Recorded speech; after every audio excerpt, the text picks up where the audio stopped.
Good evening and welcome to the San Bruno City Council meeting of January the 14th, 2020. I'd like to call the meeting to order and ask for a roll, please. Councilmember Mason? Here. Councilmember Medina? Here. Vice Mayor Salazar? Here. Mayor Medina? Here. Councilmember Davis is excused with notice. Thank you. Now we'll move on to the Pledge of Allegiance. If it would be so kind, please rise. Thank you. Ryan's got the practice. Fire Interim Chief Mike Kennedy, can you lead us in the pledge, please?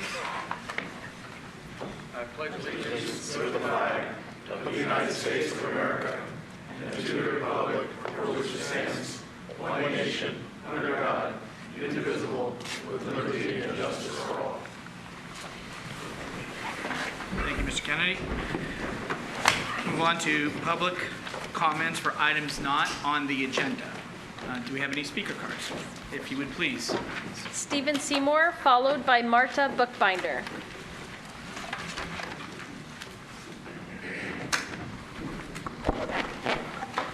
Hello. Good evening. Good evening. I'd like to, Mayor, to be real short. I'm just looking to see whether or not I can get your approval for 3 study sessions this year. The first one being on cannabis. I know that the City Council banned it unanimously not long ago, but I do think that there might be reason to open up that public discussion again. The next one would be on term limits. I'd like to see a study session on term limits for council members. And the third one would be to start a mayor rotational like other cities do instead of electing a mayor. That's it. Thank you very much. Thank you. Next, please. Marta Bookbinder, followed by Reina. Good evening. My name is Marta Bookbinder, and I am currently the league president of the Women Voters in North and Central San Mateo County. So I'm here today to actually ask you, the city with a heart, to have the heart and consider making a proclamation. This year, 2020, is a centennial year celebrating the 100 years of the women's right to vote, the suffrage amendment 19th of the Constitution. And also the League of Women Voters celebrates 100 years of being founded. So I would like to ask on behalf of the North and Central San Mateo County League of Women Voters if you would consider. I brought for you some information in case that would help you in consideration of this request. So I would like to give it to Melissa, and I'm sure you don't have any questions. No, but yes, if you could give that to the city clerk, that'd be greatly appreciated. And thank you. Thank you so much. Appreciate you being here. Next person, please. Reina, followed by Tim O'Brien. Good evening. Happy New Year to everyone. Happy New Year. And thank you so much for the opportunity to speak tonight. I'm here to basically kindly ask all of you and the city manager to please take a proactive approach on handling the sidewalk blocking by vehicles. So it seemed like it has put on the residents to call the police department to when a vehicle is blocking the sidewalk. But please, it seems like it needs to be enforcement because I am a pedestrian and I also see so many parents and folks with strollers to basically try to maneuver the strollers and kids around the vehicles, and that's unacceptable. I lived in San Francisco, that it's not acceptable. It's Foster City and up and down the peninsula, that's not acceptable. Why is it San Bruno allowed this? I know residents have behaved this way for many, many years, but let's take a proactive action on this because as a pedestrian, and I'm speaking for a lot of folks who don't have the time to come over and speak to change this behavior, but please, that's all I'm asking. Please looking into it. Thank you so much. Thank you, Raina. Next, please. Tim O'Brien, followed by Sandra Perez Vargas.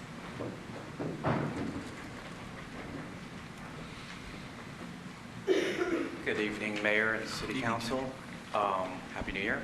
Happy New I Year. just want to talk about enforcement, as far as like code enforcement. There's been cars that have been left on the street that are not registered and just sit there, take advantage of the spot that somebody else could probably take care of or use. And it's kind of an abuse by the resident that has these vehicles. And I'd like to see better enforcement on that. It is a city ordinance or state law. I'm not sure what the ordinance states or what it is, how it's stated. And also, I'd like to see it taken a cleaner San Bruno, as far as Huntington Avenue from Sylvan to San Felipe is a big issue. I see somebody cleaning the downtown area and the surrounding avenues around downtown. I'd like to see, you know, maybe a regular maintenance schedule to clean Huntington Avenue and San Antonio. I'd just like to see, you know, people that come into our city from other areas to see this I'd be disgraced. I'd be disgusted with it. I see other countries that are looked down upon that look cleaner than some of our areas. And our streets need to be repaired, of course. We did the tax increase. Hopefully that gets going now. Yeah, and that's about it. Thank you. Thank you, Tim. Sandra? Hello. First, I want to welcome Marty Medina back on council and Linda Mason. It is such a pleasure to see you here, Linda and Marty. I know we're going to be moving in the right direction, and I think it just really serves as such a huge lesson, not only to San Bruno, but all our surrounding areas, not to be discouraged. We were told that against all odds, Marty would get his seat back and Linda would get on. We had so much money being thrown at this campaign, but it's just so inspirational that you can get a group of people and not a whole lot of money and still get something done. And it seems like that's really the way we need to do things in San Bruno and everywhere else. Instead of leading it from the front, a lot of times we're pushing from behind, and we need more leadership. We need people in office to identify and not say, let's wait for a resident to call in. I think it's really important. And being told, like in our area, I'm in the east area, that it's kind of acceptable to just drive by cars blocking sidewalks, garbage, because it's the culture of the residents. How offensive is that? The culture of the residents. If it's the culture of the residents to break the law, then it's our culture to move into the government role of correcting those issues. When you just say, hey, this is how they've lived, let them go, that's not acceptable and it doesn't work.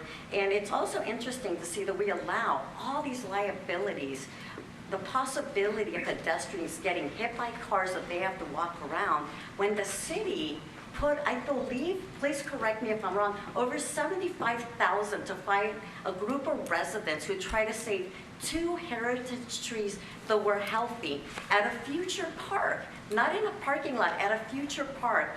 Agenda 1 was to cut down the trees that were incorporated in the original plan.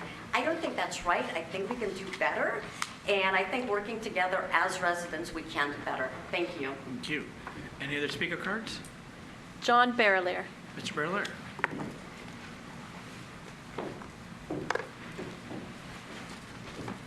I wrote a letter to the city council. I'm sure you got it. This has to do with something that happened on December the 30th. And while it's still fresh in my mind, about half hour ago, my senior citizen buddy, Wes, and I jumped back, jumped. Seniors can jump when your life is at stake, back from a black Volkswagen determined to bomb through the red light and get to the nearby 280 freeway. This once would have been enough to ignite my anger, but it's pervasive. Yeah, it's happened dozens of times in the last year, and so represents an epidemic of tragic probabilities, which will be called accidents. There is not so fine a line between accident and stupidity. That fine line is called foresight. What's wrong with the existing picture?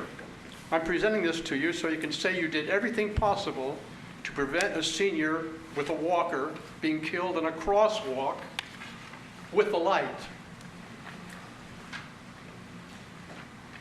Number one, the speed limit behind Artichoke Joe's is 10 miles an hour.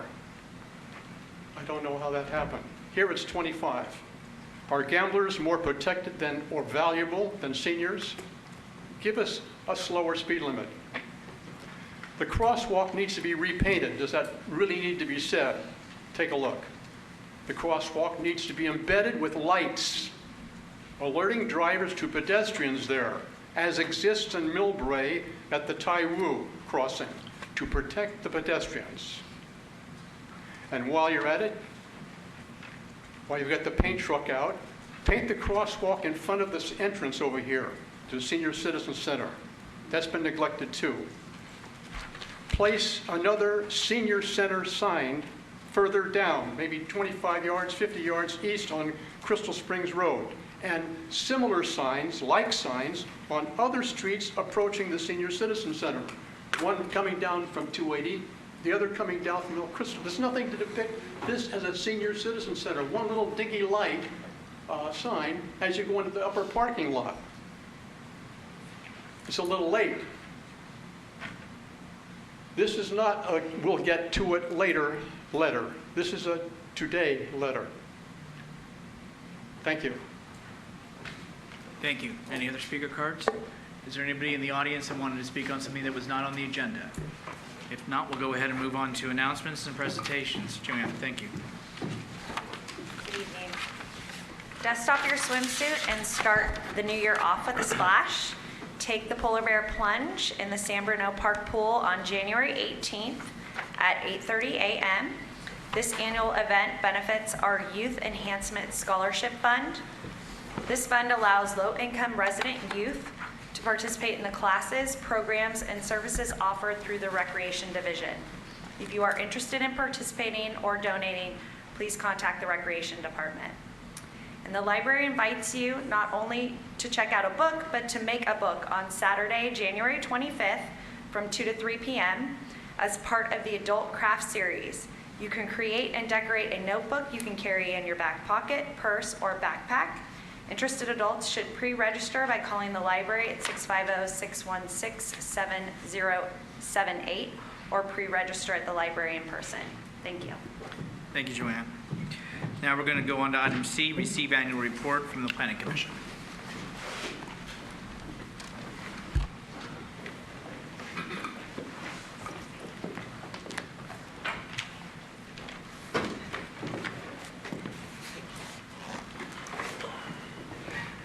Good evening, Honorable Mayor and members of City Council.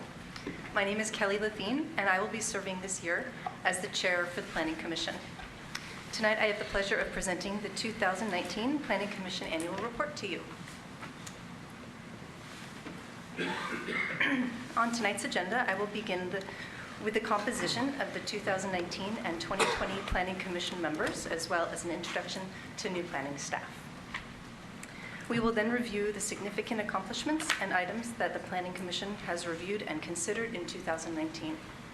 I will conclude the presentation by sharing about the projects that are currently in progress and Planning Commission outlook for 2020. Where am I thinking? There we are. Okay. Our current roster includes 3 new commissioners, Tom Hamilton, Valentine Morgan, and Aros Ansberg Harmon, who joined in 2019. The other commissioners are Vice Chair Rick Biasotti, Mary Lou Johnson, and myself. In the past year, we've had 2 commissioner retirements, Sophie Lagasse, who resigned in August due to relocation, and Linda Mason, who has been elected to City Council in November. And tonight, we would like to give a special recognition to Commissioner Mary Lou Johnson. We are celebrating 30 years of Mary Lou's outstanding service to our city as a planning commissioner. On behalf of myself and my fellow commissioners, I would like to personally thank Mary Lou for her thoughtful and dedicated service to the community and for her generosity towards her fellow commissioners through her encouragement and sharing her knowledge. We are so thankful for all she's done. Okay, now I would like to introduce you to a new member of planning staff, Pamela Wu, who is sitting right behind me. There she is. And she is now our planning and housing manager and is also currently acting as our Planning Commission Secretary. Next, I will share the duties and purposes of the Planning Commission. We are a quasi-judiciary and advisory body that provides input and advises City Council. The Commission administers the zoning and subdivision ordinances in conjunction with the general plan by reviewing and approving private development applications.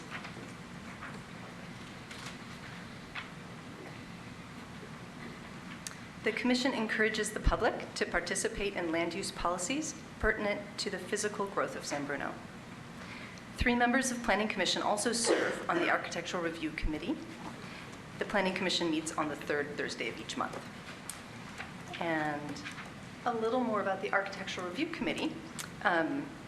The duties and purpose of the Architectural Review Committee are to serve as a subcommittee and an advisory body to the Planning Commission. The committee is comprised of 3 commissioners who volunteer for the monthly meeting normally held on the Thursday before the regular Planning Commission meeting. There we review and make recommendations on development projects before they are taken before the full Planning Commission, and we occasionally review and approve architectural review permits that are not required to go before the Planning Commission. Now we'll review the significant planning activities from 2019. First, in the early months, the Planning Commission reviewed items pertaining to new small wireless facilities. We reviewed the new small wireless facilities ordinance, the design and siting guidelines, the engineering design standards, and the standard conditions of approval for small wireless facilities that are located within the public right-of-way and within the utility easement on public and private properties. The Commission provided input in March, and City Council adopted these regulations in June 2019. The new ordinance provides regulatory control for small wireless facilities that are mostly small in size. Another significant and very exciting 2019 planning activity was the San Mateo Avenue Streetscape Plan. The Commission reviewed and commented on the Streetscape Plan in August and forwarded its recommendations for City Council's adoption in October 2019.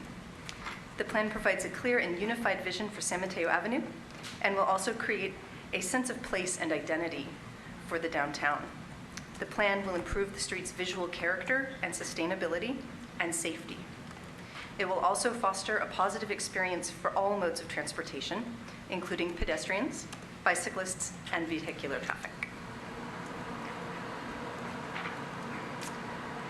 The Commission also reviewed a substantial update to the city's parking code.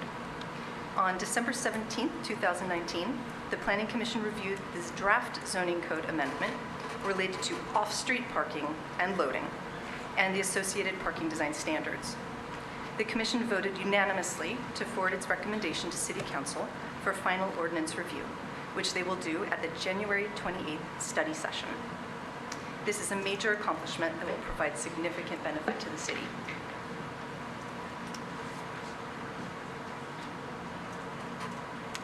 Significant development projects that the Commission reviewed in 2019 include the 9-unit multifamily development at 500 Sylvan Avenue, which is featured above, as well as the entitlement renewal for 111 San Bruno Avenue, shown below, which allowed for an additional year to obtain building permits. And it should be noted that both projects have submitted building permits for review. In 2019, the Planning Commission also approved 14 conditional use permits. That includes 7 single-family residential expansion and remodel projects, 7 commercial projects. And the commercial projects include a minor expansion at Artichoke Joe's, and an interior remodel and new sign update at Chuck E. Cheese. The Commission also reviewed and approved several new businesses, including J.C. Bruno Restaurant, Pino's Palette, and Planis Fitness Gym at Tanforan. Lastly, the Commission reviewed several requests to serve alcoholic beverages at existing restaurants, including Atlas Pizza and Walmart.com Cafeteria. I would also like to highlight the following projects that completed construction in 2019. Included is the Aperture, featured in the 2 photos at the top. which is the mixed-use project at 400 San Mateo Avenue. The project includes 83 residential units with ground floor commercial space.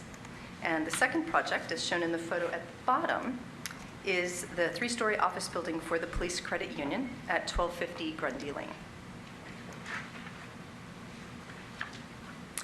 Looking forward, the following projects are currently under staff review and are anticipated to come before the Planning Commission and possibly City Council for consideration in 2020 to 2021. First is the Bay Hill specific plan.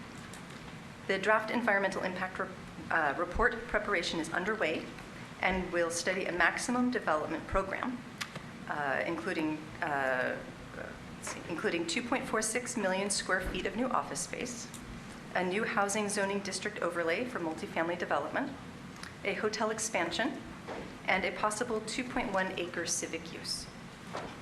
The specific plan and environmental impact report are anticipated to be released for public view in 2020. Next, YouTube Phase 1 development application has been submitted for approximately 440,000 square feet of new office space and is anticipated to be reviewed by the Planning Commission in 2020.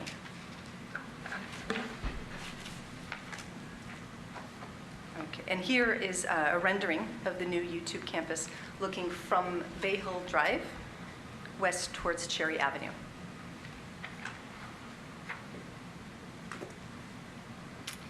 Other projects that are under review by the city include a proposed 3-story hotel with up to 34 rooms at 160 El Camino Real, shown top left, a proposed multifamily development with up to 24 dwelling units at 271 El Camino Real, shown top right, and a proposed development with 29 single-family homes on the northeast corner of San Bruno Avenue at Glenview Drive, shown at the bottom right.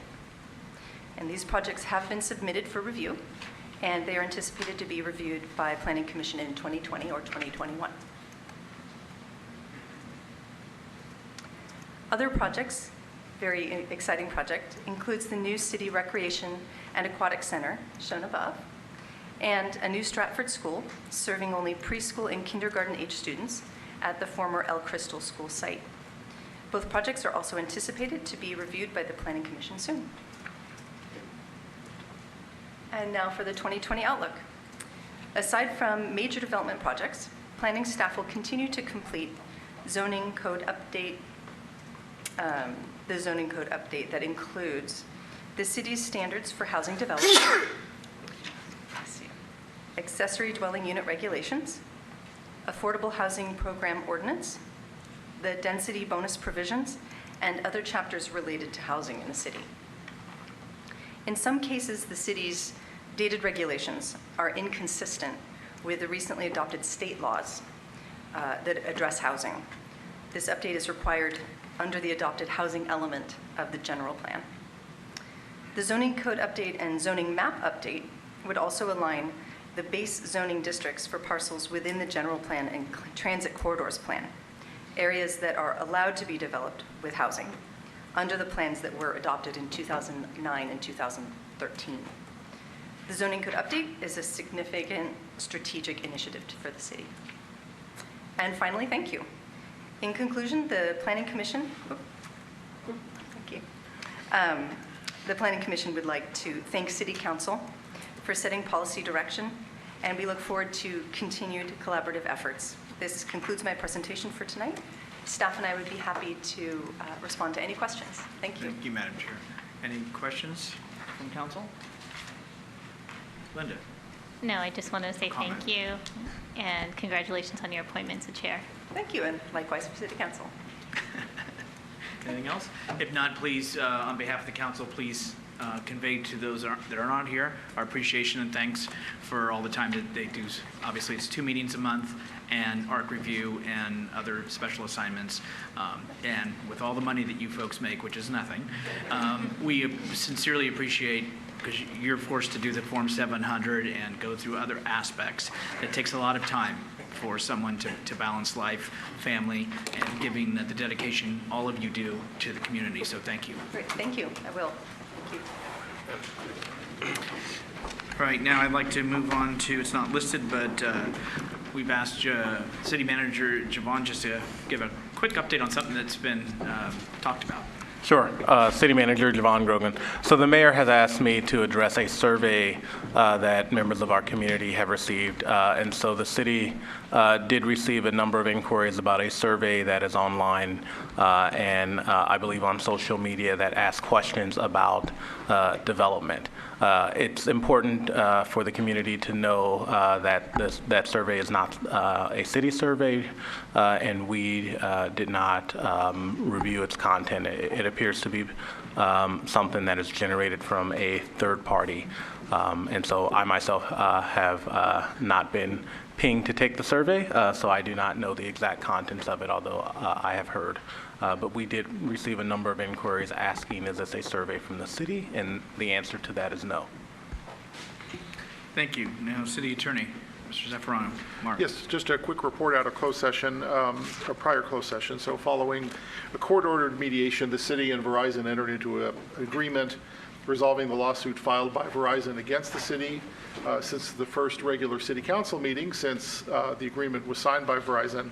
We're reporting out that the city council did approve unanimously the substance of the agreement in closed session on November 26. And then just briefly, the substance of the agreement requires that if Verizon wants to pursue small cell applications anywhere in the city, including at either 123 Elm or anywhere else, it must resubmit those applications to conform with the city's new wireless ordinance that was reviewed and adopted by the Planning Commission and the City Council, along with design guidelines, conditions of approval, and Kelly Lathine spoke about those during her presentation. So any submissions will have to follow the city's new guidelines.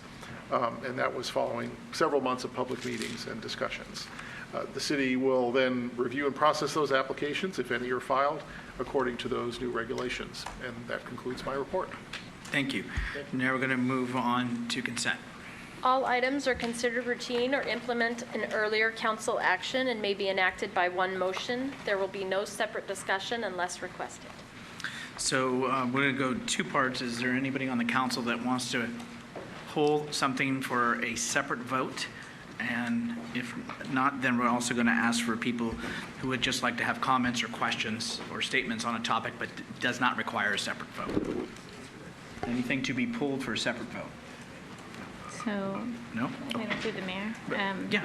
The meeting minutes from December 20th, I'm sorry. 2019. Which one are you on? The meeting minutes for the December 20th, 2019 meeting. Item D? Yes. Okay. And then, You want to pull those yes, for a please. separate vote? Yes, please. Okay. And then item 5G, the collective bargaining item. Okay. Separate vote. Anything else? Is there anybody that wants to make a comment or ask a question to staff on the remainder of the items? Through the chair, a member of the public has requested that we outline some of the details around item E, specifically which public improvements are being approved. So item E is adopt a resolution accepting public improvements for the Aperture Development Project at 406 through 418 San Mateo Avenue. Is there anyone in that? Director Dan or? Oh, never mind.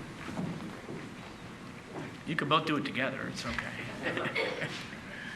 So the question was what public improvements are being, my name is Haywan Ritchie. I'm the city engineer for San Bruno. I believe the question was what public improvements are being accepted as part of the private development project. So this offsite improvements included sidewalk, sewer improvements, water connection, as well as some planting trees, landscaping, and those would be maintained by the private property owner. Okay, thank you. Okay, and also, since that topic was brought up, I want to make it really clear that we have been informed that Marty does not have to recuse and is able to vote on this, and this has been reaffirmed by the city attorney. That is correct. Good. All right, can I have a motion to approve the remainder with the exception of D and G? I have actually one more. I apologize. F, please. F, you have a... I have a question. You sure. I don't know if it's... Adopt a resolution accepting public access easements dedicated by Google in conjunction with the driveways at 1100 Grundy Lane. Yes. Go ahead, Linda. Question? Okay. Or So my question is whether the action of the council tonight is going to impact the future development that's going on at the Bayos Pacific one. You can just give a very high level. The answer to that is no. This was tenant improvements on an existing building that plans to remain. Okay, thank you. Okay. Action on the Move to remainder? approve the remainder. Is there a second? Second. Motion made and second to approve all items on consent with the exception of D and G. All those in favor say aye. Aye. Aye. Any opposed? I hear 4-0 voice. Now we'll move on to item D. Approve draft meeting minutes for the special and regular meetings of December 10th and December 20th, 2019. Linda? I was just going to ask if we can actually separate those out, because I don't believe I was at the December 20th And you don't meeting. need to be present. So I wanted to abstain from those meetings. You're welcome to, not required to. Great, As long thank as you. you've read it or been a part, you're not required to, but if you're more Yeah, I would comfortable. prefer to. Okay, Thank you. so we're going Can to we look to separate those two? move to approve. Is there a motion? Motion to approve. Is there a second? Second. I'm sorry, before there's a final, can we separate those two into a December 10th meeting and then a December 20th meeting as two separate action items? You could certainly do that if it's the pleasure of the mayor. I move that we approve the first of those two meetings. December 10th. Minutes from the first.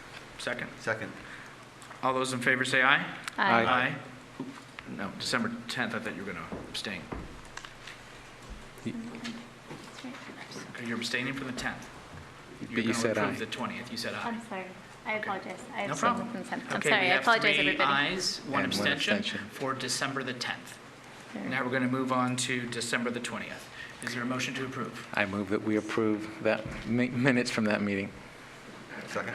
Motion made and second to approve December 20th. All those in favor say aye. Aye. Aye. So we have a Thanks. 4-0 vote to approve December 20th. Now let's move on to item G. Adopt resolution for collective bargaining unit. This was approving agreement between the City of San Bruno and the Public Safety Mid-Management Bargaining Unit, and also approving $73,000 from the unreserved general fund balance in 219-220. You just want a separate vote? Okay. So is there action from council on that item G? Motion to approve? Is there a second? Second. All those in favor say aye. Aye. And I abstain. And 1 abstention. 3 ayes, 1 abstention on item G. Now we're going to move on to conduct of business. Item 6A, adopt resolution establishing the Citizens Revenue Measure Oversight Committee and approving the committee bylaws. Provide direction regarding selection process for appointing members to the committee. Director DeMartini.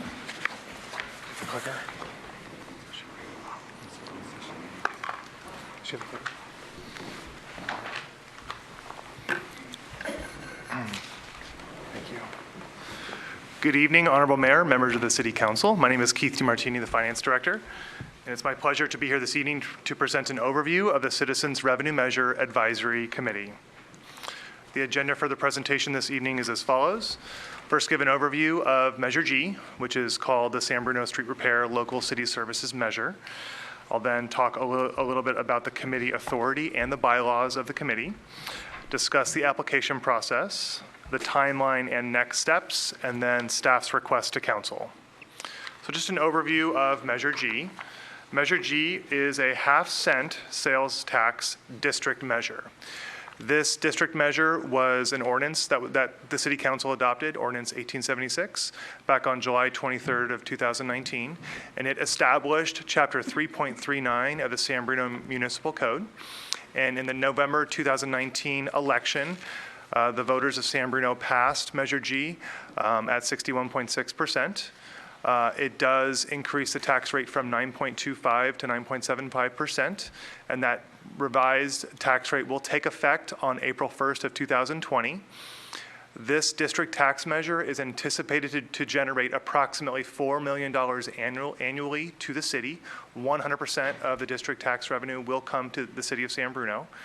And the ordinance that was adopted and the language in the ballot measure did create a Citizens Oversight Committee, which is why we are here this evening. The role of the committee and the authority of the committee is twofold. First, the committee shall provide feedback to staff and the city council regarding staff's recommended allocation of the tax funds, and the committee shall review an audited annual report of the revenues collected and how that money was spent. In the attachment to the staff report, it does provide a detailed bylaws document as to how the committee shall operate during the year. Staff is proposing to name the committee the Citizens Revenue Measure Oversight Committee. Staff is recommending that name be broad enough so that this committee has authority to review any such revenue measure that might come before the council in future years as well. The bylaws does dictate eligibility requirements for members to serve on the committee. It does require that the person serving on the committee be a San Bruno resident. They must be 18 years or older with an option of one youth representative. The person serving on the committee cannot serve concurrent terms on another board, commission, or committee. And current city employees cannot serve on the committee. Other than that, the member of the committee will serve a 4-year term, initially staggered. So some of them might serve 2 years initially, some might serve 4 years to allow for the staggering of committee members over time. And the youth member will serve a 2-year term. As far as the application process, as indicated in the staff report, staff are looking to the city council to provide direction as to how to proceed with the application process.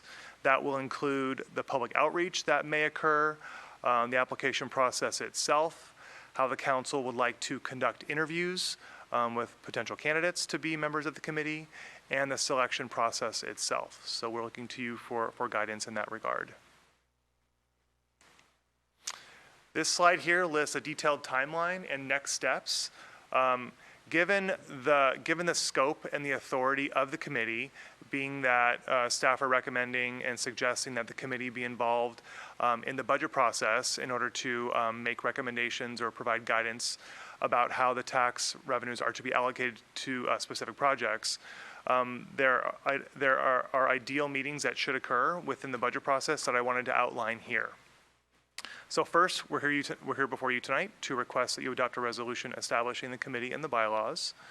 That will immediately open up the application period with a website that will be launched in preparation for that as well. We're proposing to close the application period early in February, on February 2nd, to allow council time to review applications so that on the city council meeting on February 25th, the council may appoint members to the committee. That would then immediately move us into the budget process starting in March and concluding in May. We're proposing a series of 3 meetings that the committee would have. First, in March, the committee would meet to initially cover the overview and the purpose of the committee, an overview of the city's budget, priority areas of council, the budget schedule, the bylaws of the committee, and the rules. The next meeting proposed in April would be to receive staff's preliminary recommendations for project funding for the upcoming budget cycle in fiscal year 2020-2021.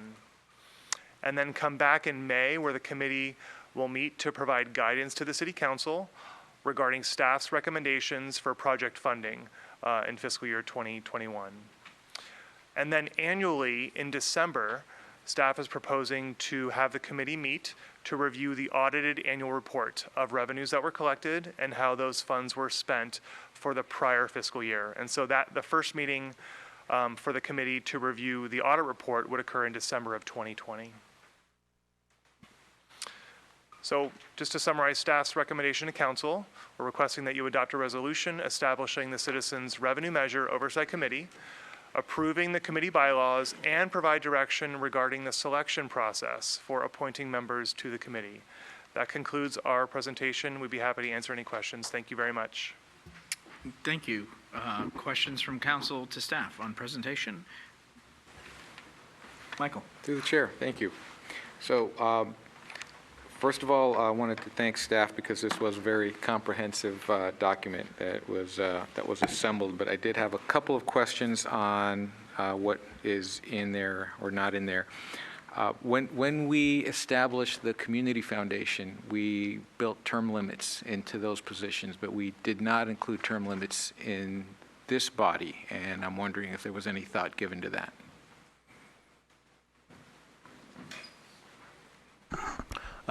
No, we did not build in term limits. The terms for all adult members is a 4-year term.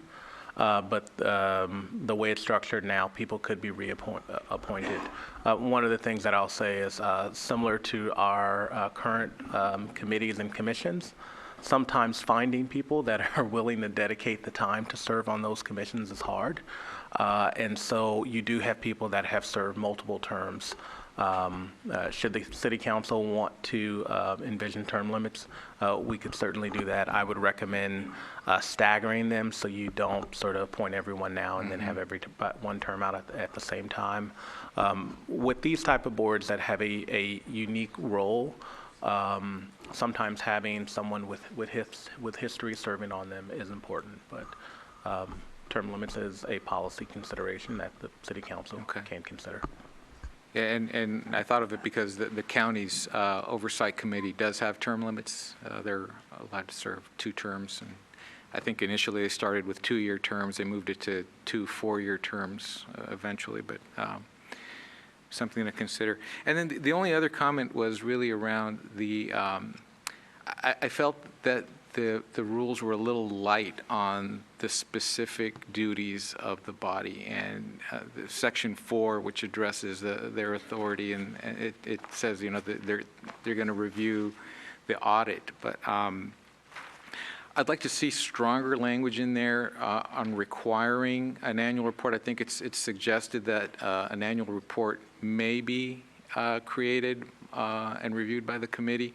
But I think that should be more of a firm requirement that we do provide an annual report on, that it be required that the city produce that report and that this body review it annually in addition to just reviewing the budget.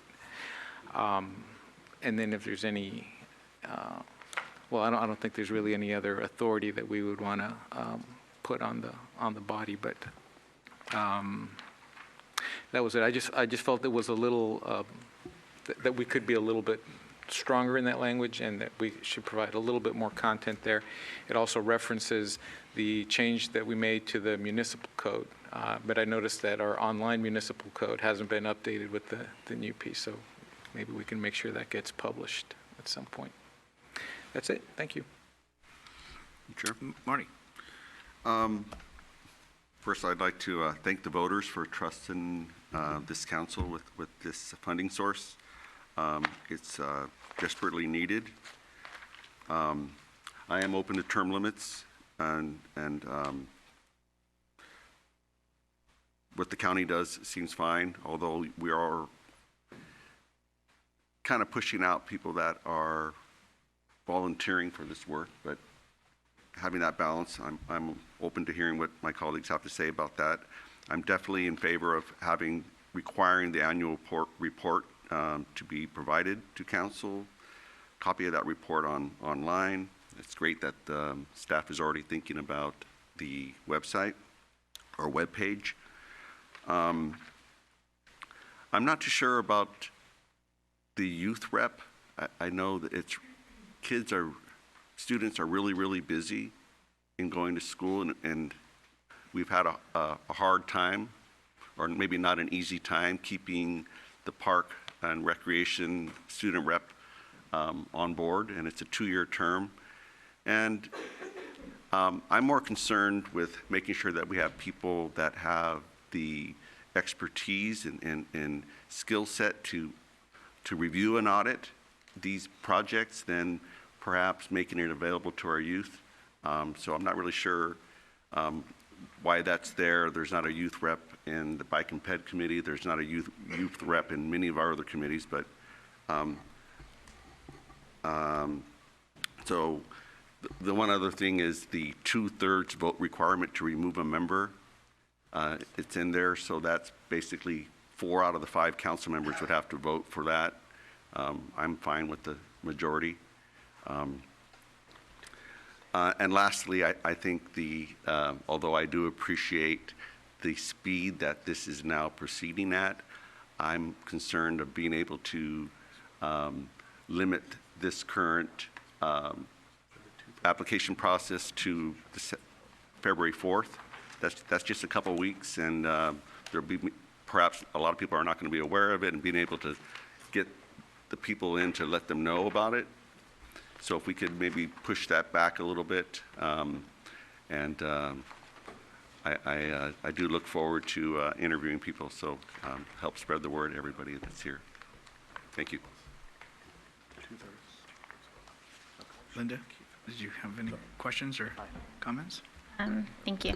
I just had some suggestions. The first one is, I think it's a little bit contradictory where we have under section 311 that a committee member can't be absent for 3 successive regular meetings without being excused.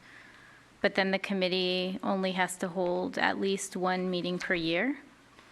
So I wanted to ask that the meetings be quarterly, that there be mandatory quarterly meetings, especially as we start this process for the voters to ensure that, their money is being accounted for. I also want to echo what Mr. Medina said about the youth seat, but I wanted to propose that that youth seat, instead of being filled with a high school student, be filled with someone 18 to 26 years old, a young adult member of our community. I wanted to also ask for clarification on section 5.6. The committee shall not discuss or take action on any item of business not listed or posted on the agenda, and then there's a list of exceptions, but it doesn't explain how an item can be agendized. So how would a member of the public, how would the committee actually determine what items are going to be agendized? And then in regards to the duties for the review of the audit, I would also like to give the committee the mechanism to request a corrective action plan if there are audit findings on any of the, if there's audit findings in the audit that they review. Sure. Through the chair. Okay. Yeah, and then I also echo both Councilmember Salazar and Councilmember Medina on the term limits. And if we could also have the minutes available online, that would be really helpful. Thank you. Okay. Sure. Through the mayor. I'm sorry, I should have requested this at the beginning. Can we step through the comments through the individual council members to address them? Because if we're to act on this item tonight, I think some of those questions we can address, and if there's one that we can address, and I just want to make sure we hit all of them. And I've been taking notes, so Okay. I can go back. Fair. Okay. So I have my comments I'll hold for now, but let's go through the questions from my colleagues, which I have opinions on, and I will share those because maybe you'll tell me something different. I think what I've heard from all 3 at this point is in regards to just the term limits. I think you've answered that question, which was certainly you can. The county for Measure K oversight does 2 4-year terms because obviously they probably were having a hard time finding people too. So I think that's just a policy decision by the council members here. Stronger language on the annual report to be required. I'm hearing that from all 3 colleagues, 4, that I think that is and should be. Is there any comment on that, City Manager? Sure. Term limits we can certainly add. I think we have a consensus for You do? 2 4-year terms, so a total of I'm sorry. Are we okay with a that? total of 8 years. 2 4-year terms? Yeah, I echo what everybody Yes? said. Thank you. Yes. Yes. Okay. Would council be amenable to us starting those by some of the members being appointed for 2 years and some of the members being appointed for 4 years? That way, your initial I think group- you have to, and that's what we did Right. with the San Bruno Community Foundation was the same thing. Fair. Okay. Yes. Yeah, we can't have everybody expire at the same time. In regard to an annual report, we can add language requiring that a annual report be provided from the body to the council But I also think what I hear from the city council is an annual report be produced for the committee. And so we can write that in the bylaws, because these are bylaws for the committee. We can write that such that the committee reviews the annual report provided by staff. Because I think there are two types of reports we're talking about. One, you guys want to receive recommendations from them, and then two, you want a report produced for them to review that will also be forwarded to you. Linda? Well, I don't know. I mean, I feel like either way you go, staff will be involved. So for me, one annual report would be sufficient. And I understand that these are volunteers, but maybe volunteers working with staff producing just one report. I just feel like it's going to end up costing staff double the time to have two, maybe I'm misunderstanding, but to have two separate reports. So the first report will be produced by staff, and that's a report on the expenditures for the year. Mm-hmm. The next is, I called it a report, but it's essentially like a staff report. It's a document that the body transmits to the city council with their recommendations. And so typically that is something that staff supports the commission or the committee in developing. And so as Keith articulated, the schedule, for example, when they review staff recommended annual expenditures will likely be at least 2 meetings. And so by the second meeting, staff will come with a draft that the committee will vote on, that this is our report, our recommendation to the city council.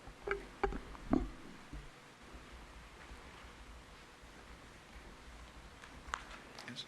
Michael, did you? No, that sounds great. Okay, the last one from Michael was the municipal code update, so that's just a cleanup thing, but acknowledged. Sure. Reminder. Reminder, yes, kind of reminder. Continuing on the youth rep, there was the question from Marty is, is that best person to be seated? Linda had brought up about somebody from 18 to 26. I personally also am concerned being apart from Parks and Rec and the commission days and trying to find somebody for 2 years. And let me tell you, nowadays they are busy. Between sports, between extracurricular activities, I think it's a challenge. And then usually they're trying to get ready for college. So I think the youth rep may not be unless there's some explanation you may have. Absolutely. So I will take both the credit and the blame for this. And so for the youth rep, it's important to note that the bylaws has it in as an optional youth rep. It is not like the Parks and Rec where there are 5 members and 1 must be a youth rep. These are written such that the city council has the option of appointing a youth rep, whereas most of our boards and commissions say clearly it must be an adult. And so the question is, why is there an option for a youth rep? And so when I was reviewing this, because I review everything that goes to council, I thought of, I got my start in government when I was in high school, appointed by a city council member for the city of Oakland. And I served on the Planning and Oversight Committee, which was a required body because we reviewed proposals for children and youth programs and made a non-binding recommendation to the city council. And that committee was set up with both youth and adult members.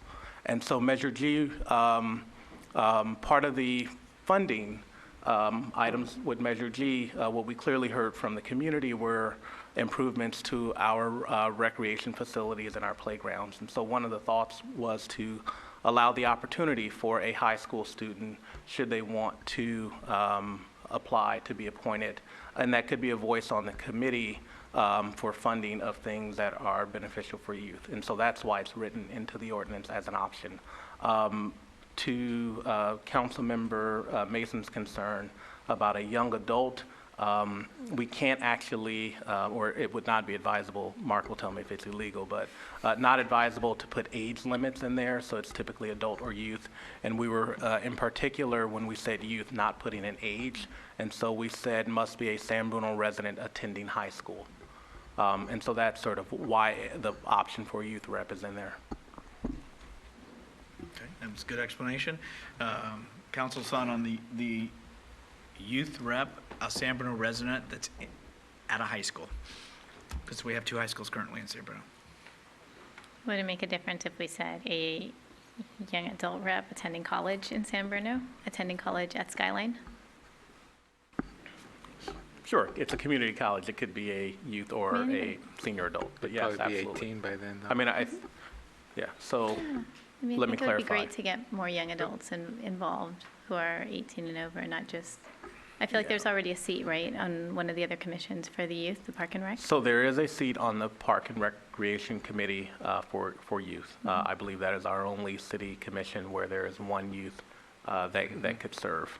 What's written in the bylaws is the option for a youth residing in San Bruno, attending high school. What I believe you're asking for is there a possibility to either, one, replace that youth representative with someone who you're envisioning would be a young adult, but say attending college in the community? I think that's a policy decision for the city council. I mean, I don't see, I shouldn't say I don't see a legal issue. I could. Yeah, and I have similarities, when I was a CAP, I was appointed to the San Bruno Citizens Crime Prevention Committee to represent teenagers. And then I got too old, so then I had to move to young adult. And they used to have 15 positions by age, as well as by business, as well as by what area of city you lived in. That's the committee. Now, those meetings, I will tell you, did go quite long with 15 people in a room. But that's how I got started, giving back. Because obviously, as a high school student, I probably should have been doing other things too, and maybe this was a good balancing to keep me out of trouble. But you're listing it as an option. So for us to get into whether they're a young adult, whether they're in a high school, whether they're in college, I think what you're saying is we can leave that as an opportunity. But it doesn't mean we have to go down that direction. Or it can be an advisory type person that is just having input on areas that are of interest to them. Is that? Yes, I think the bylaws as currently written, it allows for a youth rep attending high school. I think the bylaws as currently written also allows for the city council, as you get applications, to appoint an adult of any age representing any constituency that you like. And so as currently structured, the bylaws sort of give you maximum flexibility. Okay. I like having maximum flexibility because maybe someone comes forward and just, I'm thinking of Andrew Murtaugh off the top of my head, who came in as a youth rep and was just phenomenal in Park and Rec Commission when I worked there. He just astounded me. And he worked at parks. He's a firefighter now with his family. And so sometimes these things happen, and I like to have more options and flexibility rather than being more regulated, but that's just my opinion. Council? I'm fine with keeping it in there as optional, as long as it's not a required position, because they are hard to fill historically. Linda? Yep. Okay. Next one was 2/3 vote to remove. Wait, I I'm sorry. apologize. Before we go it's on, fine. would you be open to making it in high school or attending Skyline College or a local college? I think the importance is in having something available to somebody who's not already qualified. So if they're 18, they could qualify to be on the board. I don't think that we would need to make an exception, because then we get into that gray area. Are we giving somebody an advantage over other people? So qualified 18-year-old attending Skyline could apply and be appointed through normal channels. I don't think have to bring them in through a youth rep. I think there is more value in holding that position for a very ambitious, very young person who is not otherwise qualified, personally. I'm looking more at ways to incentivize young adults to get involved, because most of our commissions and committees don't really have young adults. And I understand the argument that kids in high school are really busy, but 18 and over and without an age group, just even saying someone in college, it might give them more of a reason to apply if they think they have a better chance because there's a seat for them, as opposed to them saying, well, who's going to select me? I'm in college or whatever it may be. Sure. If I can just add a little bit, I would want to caution the city council of setting policy based on age. I think that you'll get into a slippery slope. The next time there's a commission, you could, well, what about a senior rep on every board and commission? What about this group represented on every board or commission? As structured now, it's open to all adults to apply, and at the end of the day, the city council is in the driver's seat because you decide on the appointees. And so I know when the city council has their interview process, you consider a whole host of factors. One of the things that you probably should not explicitly consider are things that are protected classes, and age is typically one. And so I would just caution writing that in the policy. But I think in general speak, making sure you have a broad swath representation from various diverse groups within your community as you make your appointees is certainly something that you can envision to achieve. So where are we at, council? I'm still fine with keeping it as I indicated earlier. Same. Okay. Thanks, Linda. The next one was 2/3 votes to remove was brought up, and that a majority, 3 of the 5 council. What is it for other committee commissions and boards? We've checked a couple of them, and it's a majority. I don't exactly remember why 2/3 was put in. It may have been we looked with staff and Keith's help in getting bylaws from other cities, and that may have been one of the ones in another city. So, but obviously you can change it if you'd like. I would suggest the majority be consistent, personally. All agreed. Okay, next one was the February 4th may be too soon from tonight's conclusion, and I'm going to say that I would concur with that too, because I think we really want to be able to get the word out and communicate and be effective, and maybe that is a short window. I know it pushes everything back, but what staff's thought? Absolutely. What I think we can do is we can extend the deadline, but I think that we can, with council concurrence, we made this schedule based on having a committee selected and appointed, allowing enough time for your interviews, because we're sort of headed into the budget season, and staff will be making the initial Measure G recommendations that will then be forwarded to council. So we sort of backed up. I think with council's concurrence, just let us go back and we'll identify a recruitment schedule, and that provides a little bit more time. And if we don't have a robust applicant pool, we can certainly keep it open. Is that good with council? All right. Next is meeting quarterly to start. So there's a provision in it, and obviously when one gets started, there's probably extra to do and embark upon, and then it could go to, a less schedule, but what is staff's thought? When we looked at the bylaws for other boards, there were really 2 groups of meetings that occurred, roughly 6 months apart. You essentially meet around budget time, and the first meeting is typically they're reviewing staff's recommendations, and there's a series of meetings around that, maybe multiple, for the commission to arrive at what they're ultimately going to recommend to the city council. And then there is a meeting sort of 6 months apart in December, maybe even January, when the audit is complete and they review the audit. And so that's how we structured this to be roughly consistent with typical tax measure oversight boards.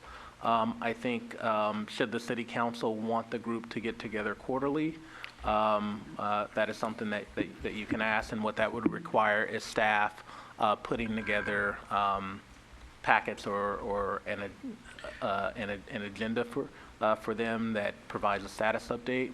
Another option is to require that the board meet at least 4 times a year or at least 3 times a year, just by the normal cadence of how they're going through reviewing a number of recommendations. For example, this one, just in calendar year 2020, I think we have 4 meetings, and they're not quarterly, but they're more based around the work of the committee. I can see now, I'm just verified with Michael, that like Measure K, oversight for the county, which is it's twice a year. So I can see you already have something in there for regular meetings. Special meetings can be called. So I don't know that we here should be trying to look through the crystal ball about, well, they need to meet 4 times. Well, what if there's not a necessity? But yet we're saying they do. And then we have staff that's going to have to do that. So I don't know if we keep it how it is, because special meetings can be called. Obviously, in this case, there are going to be more meetings to begin with for obvious reasons.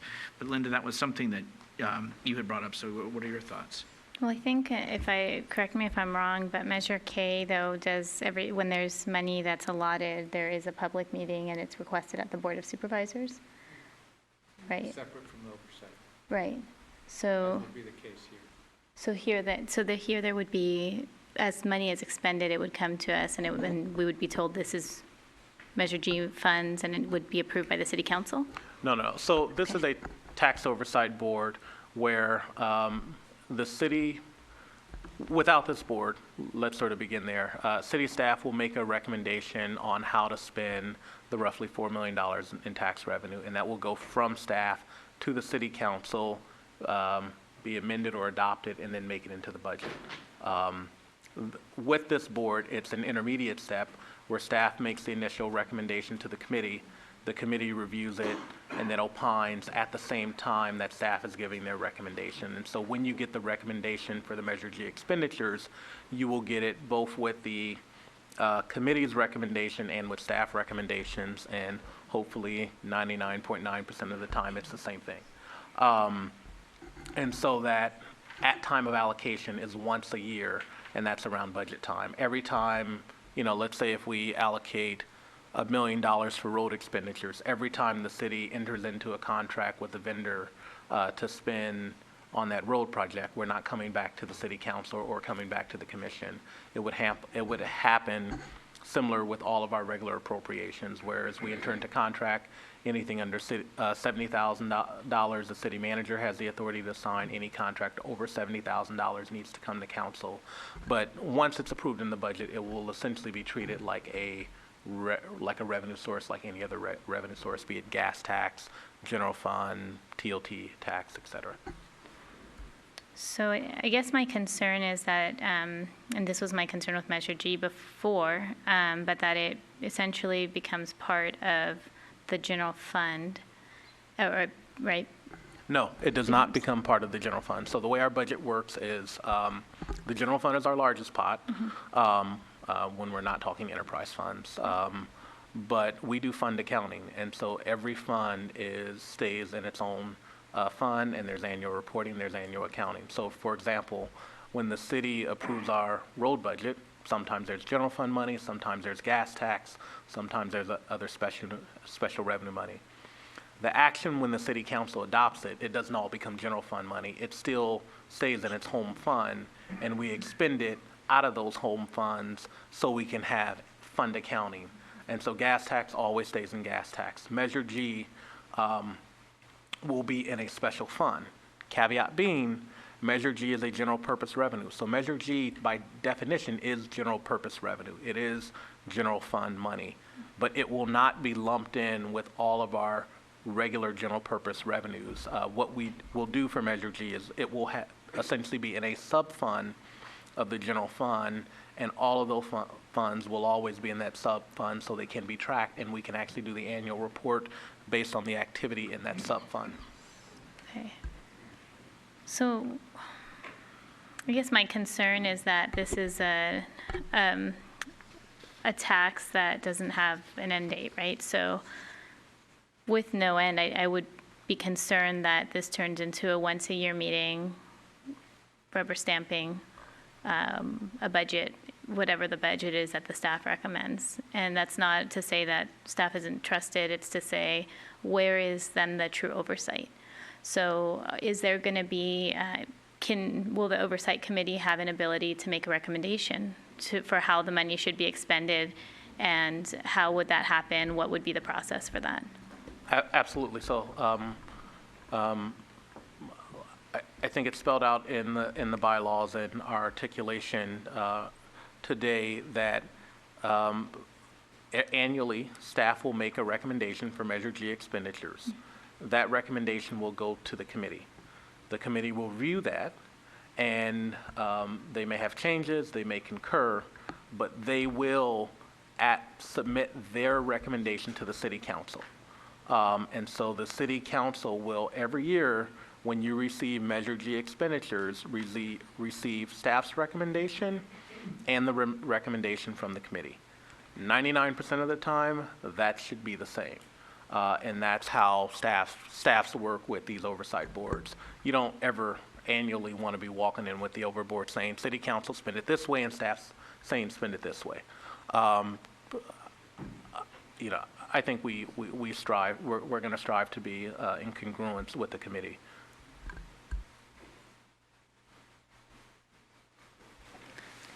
Through the chair, I wanted to also just add to that the way these rules are written, this body actually has more authority than the county's oversight board, because the county oversight board doesn't make any recommendations on how to spend the money. They only review how it was spent by the Board of Supervisors. So they actually do have more say than they do at the county level.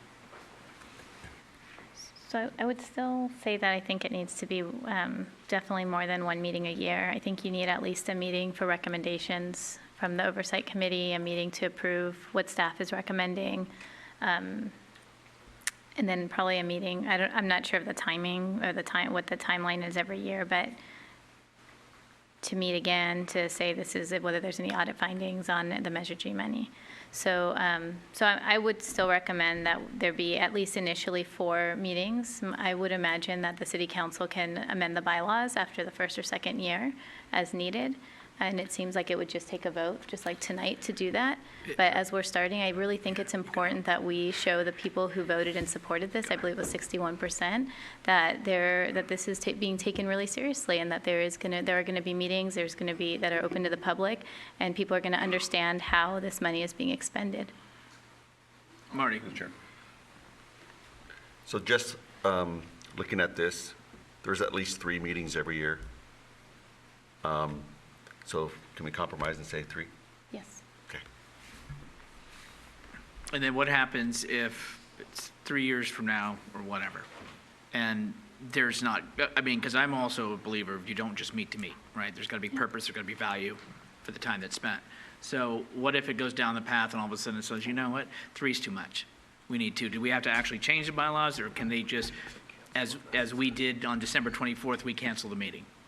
Or how is that? Yeah. We can add a provision that the 3rd meeting can be canceled. So, I mean, I think. Like every other committee, I think, commission, board. I think we can write the bylaws that with a minimum of 3 annual meetings, but also have a provision that allows for a meeting to be canceled, like we have, you know, all of our other commissions. If they do not have a reason to meet, they don't meet, and And they in cancel 2020, their- we could see a minimum of 3, like Marty said, or if not 4. Right. And I think the way we do it is we Just write this a year. clause that says there Okay. needs to be a minimum of 3 regularly scheduled meetings, and then. You can add the provision. Is that acceptable? Good? Good.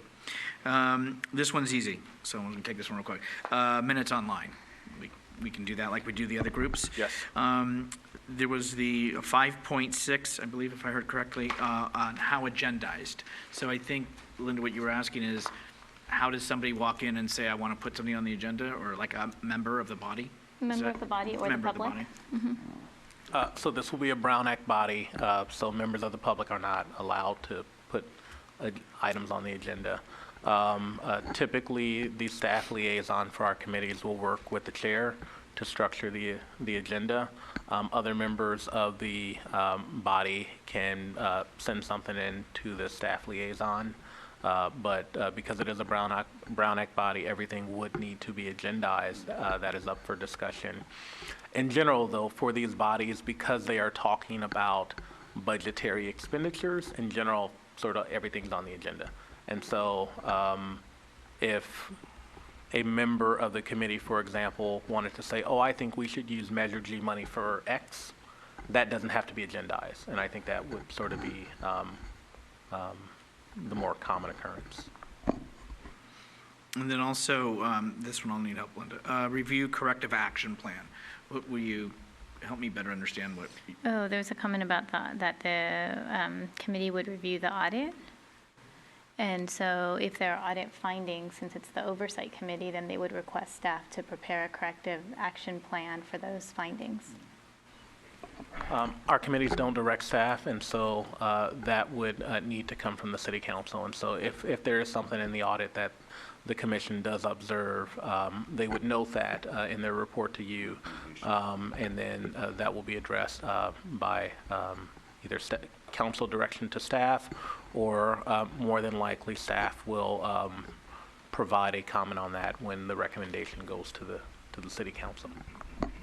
And then, so that group would realize that would be their role. If they found something that they weren't comfortable with, they should obviously, within their annual report, bring it to council. Council then can take action, look at it, and give direction to staff, correct? Okay. Did that take care of that one? Yeah, yes. Okay, so to my colleagues, I went through the items that I heard from each of you. Did I miss any? I missed one. Okay. Well, I didn't. I just wanted to ask, You go. under 3.1, we included that committee members shall not be current council members, members of any other city board, committee, or commission, or current employees of the city. I was wondering, recently we've had funds coming into the Community Foundation and Measure X, Measure X was public funds, if the council would be open to including those as well. These are large sums of money, so that we don't have the same people on all of the boards. So for those that are on the Measure X oversight, and what was the other one? The Community Foundation. Those are the only two that I know of that have funds that officially belong Since to the city. we appoint, would the Community Foundation specifically would they not be considered in this since we appoint them? So I think the Community Foundation is covered by the provision that they not be member of any other current board. Community Foundation's a board, so I think that would be covered already. Okay. And I don't know about the Measure X people. That Measure X is not, do we have the ability to do that since they're not? So Measure X is not a city committee, and so that's the San Bruno Park School District. If I can, I want to articulate why we included the provision that excludes members of existing boards and commissions. The rationale for that was the committee will be making recommendations on expenditure of funds for a variety of things, and if there was a member of a board or commission, they may be more in favor of the thing that is aligned to their board or commission. No, and it also allows other folks to serve in capacities for the community. Absolutely. With Measure X is not a city committee, and so that was not a part of our framework. I think by policy, could the city council exclude members on other organizations, committees or boards? Yes. What I would say is you would want a policy rationale that would sort of allow for you that wouldn't prevent you from appointing someone that could be very beneficial serving on a city committee just because they happen to serve on another board for another agency. And so that foreseeable, that could happen. And we know sometimes how hard it is to get people to serve on our boards. And that also will take out 4 people, at least 2 people in this community for, because you'd have to say Measure K too. Why Measure X and not Measure K? And each supervisor gets 2 appointments. So, anyway, but I know you would have that. Yeah, so Measure K is county, so I'm really focusing on 2 areas that are very specific to San Bruno. I think the foundation and Measure X combined have about $140 million, and I don't believe that they currently have any provisions that state that you can't be on more than one committee.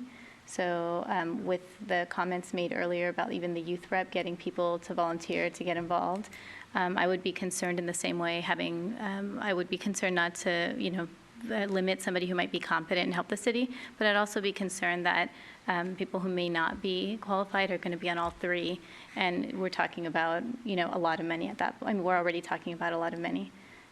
Again, it's over $155 million. So I would still urge council that we seriously consider this. The Measure X. Measure X and the comments from my colleagues? Michael, Marty? My only concern would be that unless we have a real rationale for excluding, like the city manager said, where there's clear conflicts of interest between the voting bodies.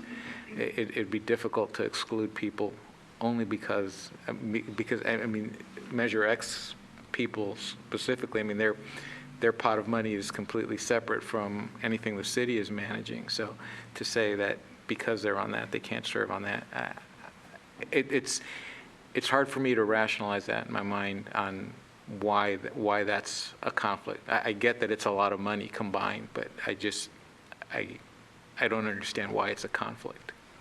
Marty? So make sure I understand, I heard right. So if somebody serves on the community foundation, they cannot be on this foundation. So that's one of the three that is nixed, right? Yes. I'm okay with somebody that has competent skills on Measure X serving on this committee. I don't really have a problem with that.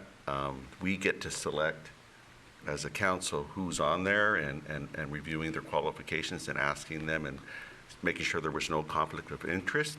So I hear the amount of money, but I think that this is distinct enough. It's separate pots, and I'm okay with somebody being on that Measure X committee being on this committee as well. I'm all right with that. And I do share the sentiment of my two colleagues that I do think it's separate as two entities or two different measures. And if there is somebody of competence, as was indicated, that's of a potential value. But again, we're ultimately making that decision too by those that are coming before us. Is there any, did I miss anything else? I didn't miss, but is there anything else that came up that we haven't covered? Yeah. Okay, so I think we've covered everything, and honestly, out of all that we've all talked about, I think there was just one item that weren't in concurrence to, so that's, I think, pretty darn good. So did staff write all this down, or you need my notes? Okay. So, all right. Mr. Mayor, sorry, go ahead. Yeah. You were going to ask if there were... Yes, I was going to ask from the public, and then we're going to go to the procedural. There's no speaker cards. If anybody did want to speak, if you wouldn't mind all just going over to the podium now, and then we'll like to hear from you. Thank you.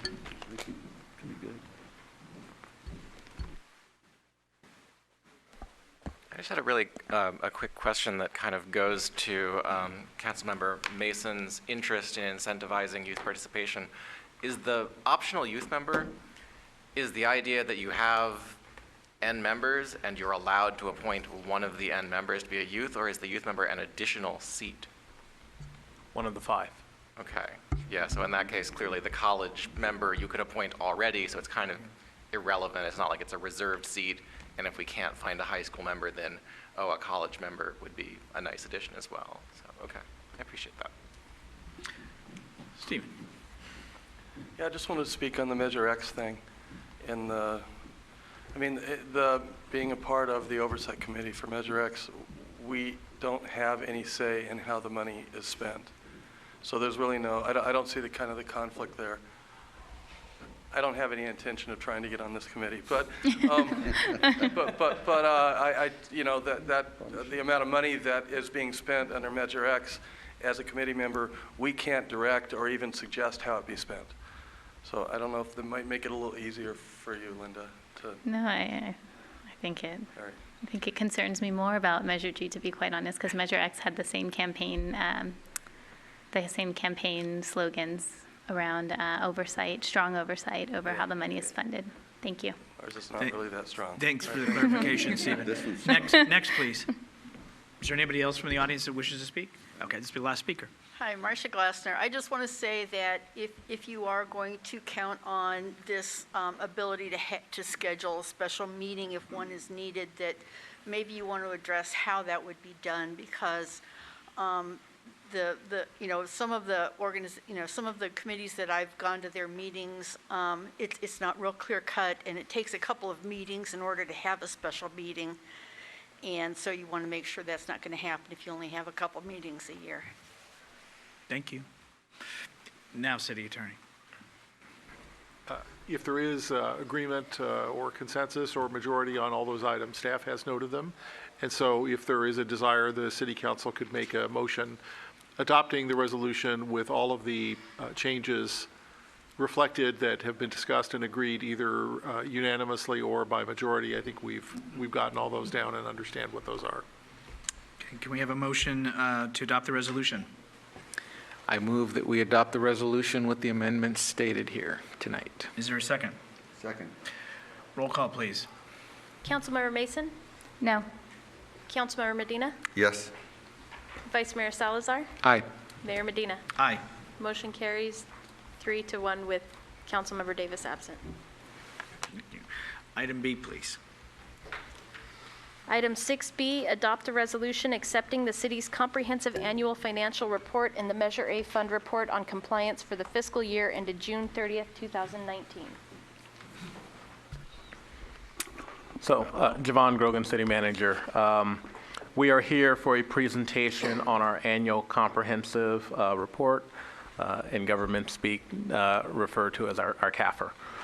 And so that presentation will be joint between Keith DeMartini, our finance director, and we do have our auditor from Mays and Associates.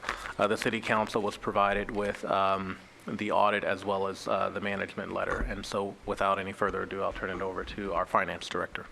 Mr. DeMartini, I know we've been waiting for this, and so have we. So please I go have been. forward. Thank you very much. So good evening, council.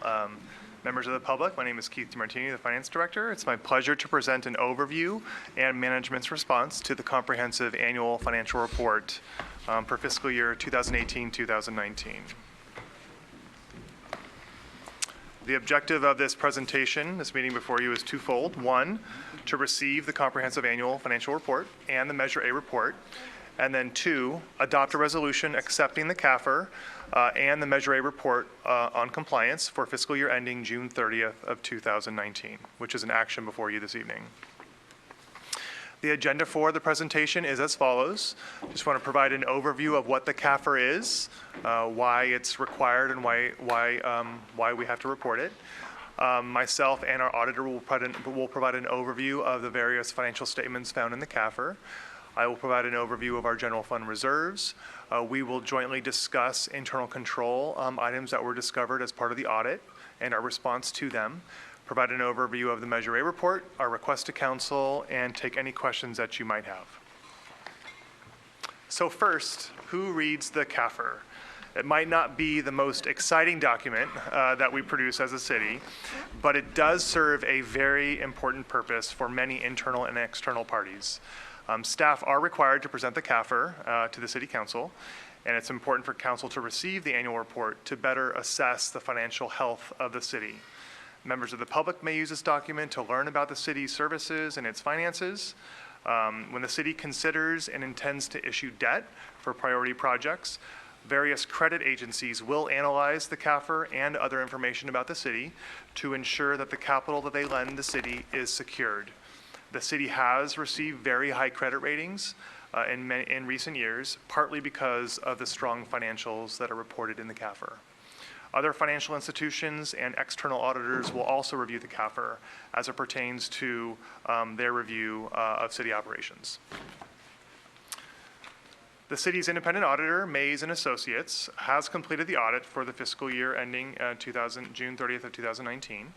The finance department does prepare the financial statements in the form that are required by the Government Accounting Standards Board, or GASB. The preparation and presentation of the report to council is also a requirement of the city's municipal code, which is why we're before you this evening as well. There are four main sections in the CAFR. First, the introduction, which just provides a general overview of the city and a letter of transmission. Second is the financial section, which provides the numerous financial statements and reports that report on the financial health of the city and the independent auditor's report. The notes to the financial statements provide a great deal of information and context to help explain the financial statements themselves and other trends and issues that are going on. And then finally, there is a statistical section which provides a broad range of operational and performance and various metrics that again provide context into the city's operation. It's important to understand the difference between the budget document versus the CAFR. So this graphic attempts at doing that. The city's financial management really begins with the budget process, as we all know. After the council adopts the budget, staff work throughout the year to implement the priorities set forth by council throughout the year. And then the CAFR is meant to report on the audit and the financial reporting of how the budget actually panned out. The budget and the CAFR are two very different documents. The budget looks ahead, it's strategic in nature, while the CAFR is more focused on looking back and looking and reporting on how the city actually performed from a financial perspective. There are some other discrepancies between the two, or differences between the two documents, such as the categorization of revenues and expenditures, and some reports are required in the CAFR but not in the budget.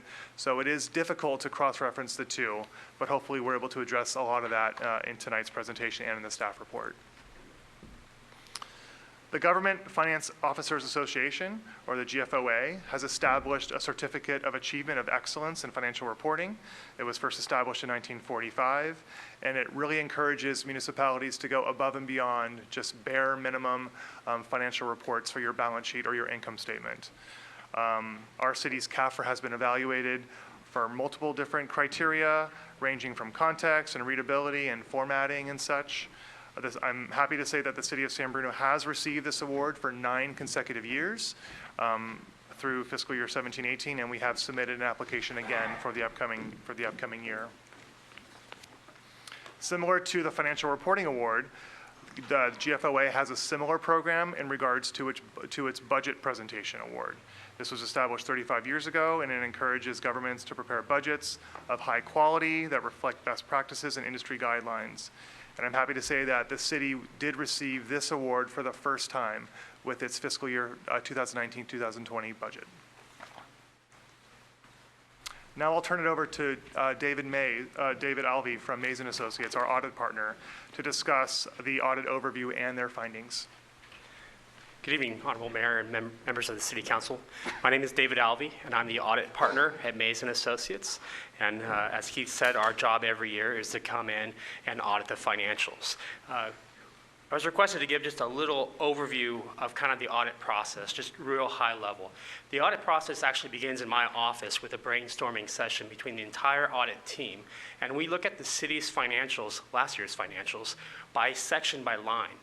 We try to figure out what areas are risky, and that could be risk due to staff turnover, that could be risk because of the environment that you're in, anything, and our risk assessment that we determine, we have to mitigate those risks in our audit plan. And the neat thing about our audit plan is it's a living document. It changes as new information comes into the limelight. If things turn out differently than we originally projected, we have to change our audit procedures to mitigate those risks. So we come in April and we do our interim phase. And during our interim phase, so this is before the books are closed, we're looking at internal controls exclusively. We want to make sure that there's good segregation of duties. So the person that has custody of the asset doesn't also have the record-keeping function. So kind of a bad example, but somebody taking cash receipts up front shouldn't be the one recording that revenue in the general ledger, because things could go missing. So sometimes there are those segregation of duty issues, but we want to test the mitigating factors if there are issues that we find. And then at final, we come in, and that's where we test the actual balances. We send the confirmations to your bank, we send confirmations to your legal counsel, we send confirmations to different organizations for revenue, and we vouch those against the records that the city has. And we also produce the CAFR itself. And our opinion date, so that's the date that we feel that the city has taken responsibility to report, and everything is completed, is December 18th, 2019. And our audit was conducted according to auditing standards generally set in the United States, and it's a government auditing standards issued by the Comptroller General of the United States. So technically, the only piece of the CAFR that my firm owns is the audit opinions. And that's on page 1, it starts. And I'm pleased to say that the audit opinion is an unmodified audit opinion. That's the highest level of assurance that a CPA firm can give a city, so congratulations, you passed your audit. I do want to bring to your attention that we have an emphasis of a matter paragraph in the audit opinion. The Government Accounting Standards Boards comes up with statements every year that we have to implement, and a new one came out this year, GASB 88, having to do with debt disclosure. So now in your debt footnote, you'll see additional language about what would happen to bondholders in case the city was to default on the debt. I don't think that's going to happen anytime soon, but it's now required for us to put that in the footnote. But the great thing about this, as opposed to the pension GASBs, there's no financial statement impact, note disclosure only. And with the clean opinion, truly that is a testament to strong internal controls and financial reporting.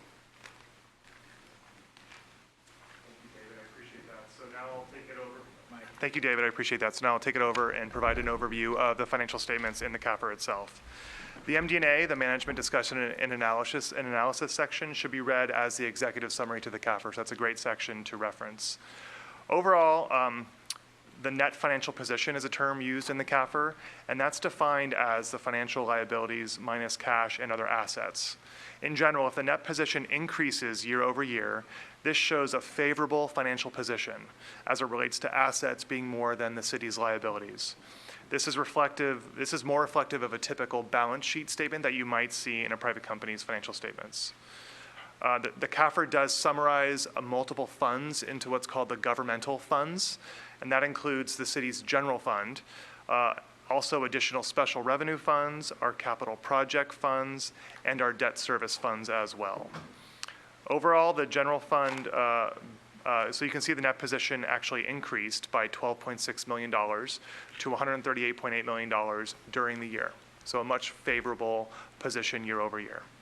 The governmental fund balances declined by $1.9 million to $47.7 million in fiscal year 2018-19.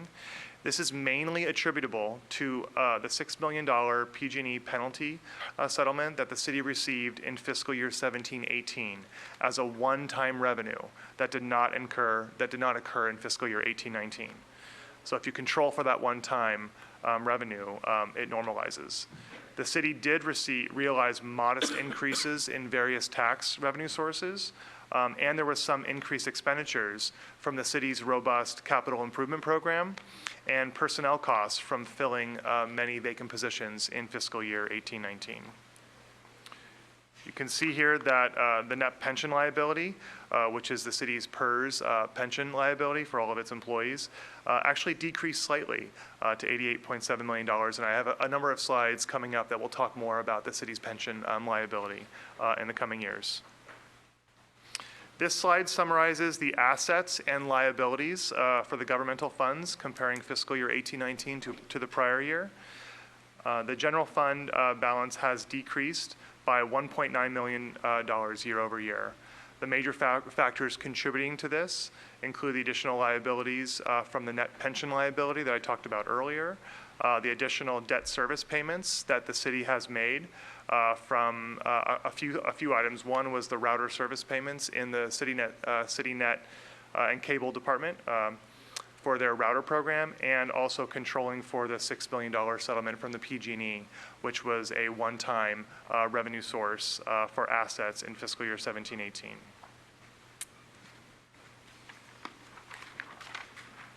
This slide here summarizes the major revenue sources compared to the prior fiscal year. Overall, you'll see that the government fund revenues did decrease by $2.2 million year over year.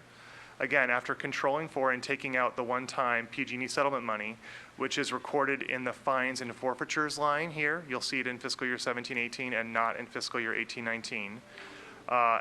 And there was additional tax revenues that the city realized from business license taxes and permits and other charges for services and use of money for property. Our revenue actually did increase by approximately $4.2 million year over year, again, if you control for the one-time settlement. This slide here summarizes the year-over-year changes to the city's major expense categories. As mentioned earlier, there were the major increases that the city realized in fiscal year 18-19 were attributable to the additional personnel expenses from filling vacant positions, and again, the implementation of our very robust capital improvement program, where you can see in the capital outlay line our expenditures grew by just over $3.9 million. At the close of the fiscal year, the city's governmental funds reported a combined fund balances of $47.7 million, a slight decrease from the prior year.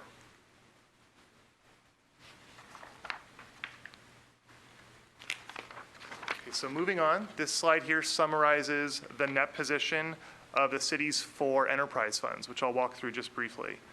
The net position in the water fund, it continues to be strong, and it increased by $6.5 million to a net position of $54.3 million.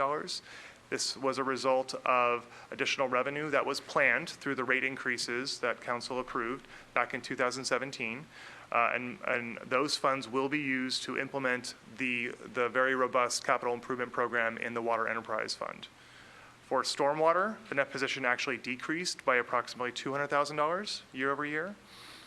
This is due to its operating expenses exceeding its revenues from the special assessment on the property tax roll. This was discussed at great length during the budget process, and the stormwater fund is projected to have a negative fund balance starting in fiscal year 2020-2021. So additional funding sources will need to be considered to fund the ongoing operations and the capital outlay in the stormwater program in the coming years. For wastewater, the net position continues to be strong, similar to water. It did increase by $6.9 million year over year, again, related to the rate increases adopted by council back in 2017, and those assets will be used to implement on a variety of capital improvements in the wastewater system. You'll see the cable enterprise fund, the net position did decrease by $2.4 million to a net position of negative $15.2 million. This decline was, again, primarily attributable to increased costs of the cable infrastructure and the operating expenses, which exceeded the annual operating revenues. And I do have a slide coming up which talks in a little bit more detail about staff's plan to address the cable deficit in the coming years. And again, it will be a combination of additional revenue sources and offering higher margin cable business internet packages with combined expense reductions, which many of which have already been achieved.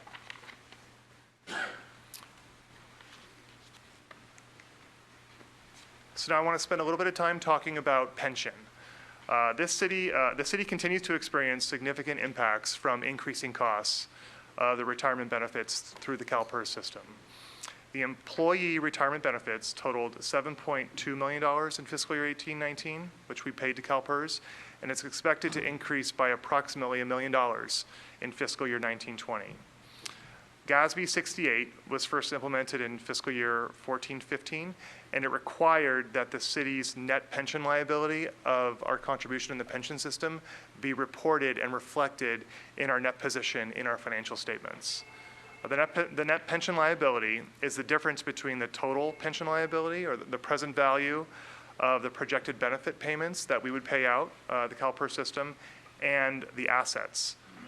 And you can see here on this table, this is actually a comment that I think Councilmember Medina, you made during last year's CAFR to try and summarize the net pension liability and comparing it year over year for the multiple plans. So we added this table into the notes section of the CAFR so you can more clearly see what the net pension liability is for our miscellaneous and our safety plans and the year over year change. And as you can see, it was actually slightly favorable this year.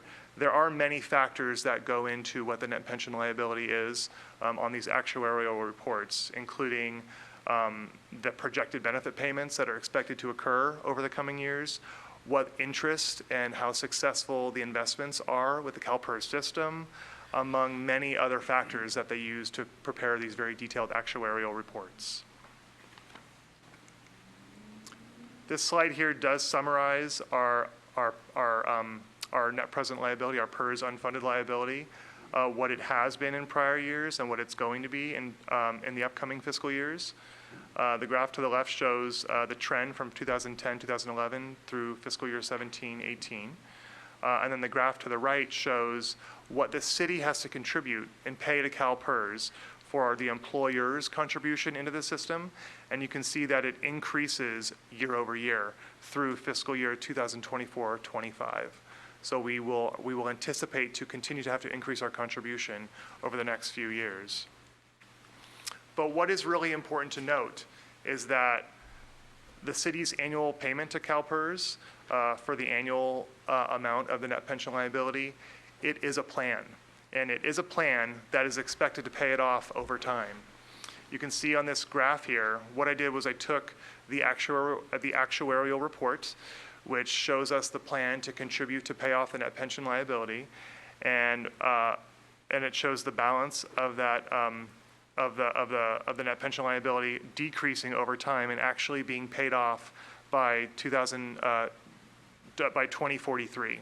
So over the next 23 years, if we continue with the plan, we will pay it off over time.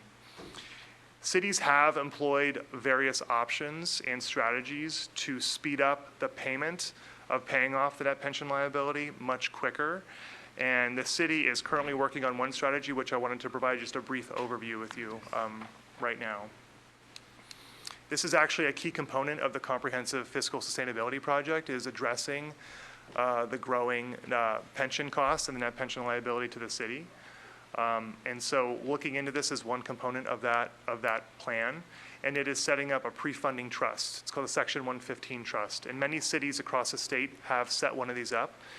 And the trust allows for the city to pre-fund the normal cost contributions of the unfunded pension liability throughout the year and into future years. If available funding is identified, the city can choose to make additional payments into CalPERS through this trust fund process. It will ultimately reduce the number and the amount of future payments over time. And the trust can also act as a contingency fund that might help the city control for any future volatility in the PERS system. Staff are actively engaged with CalPERS on what are the legal requirements in order to set up the fund, the trust fund, and we will be happy to come back to council and report out on the progress of those meetings as we progress. So moving on, I did want to provide an overview of the city's financial reserves. The city council did adopt the city's reserve policy back in 2013, and the summary table listed here does list the reserves that make up the larger reserves in the financial statements.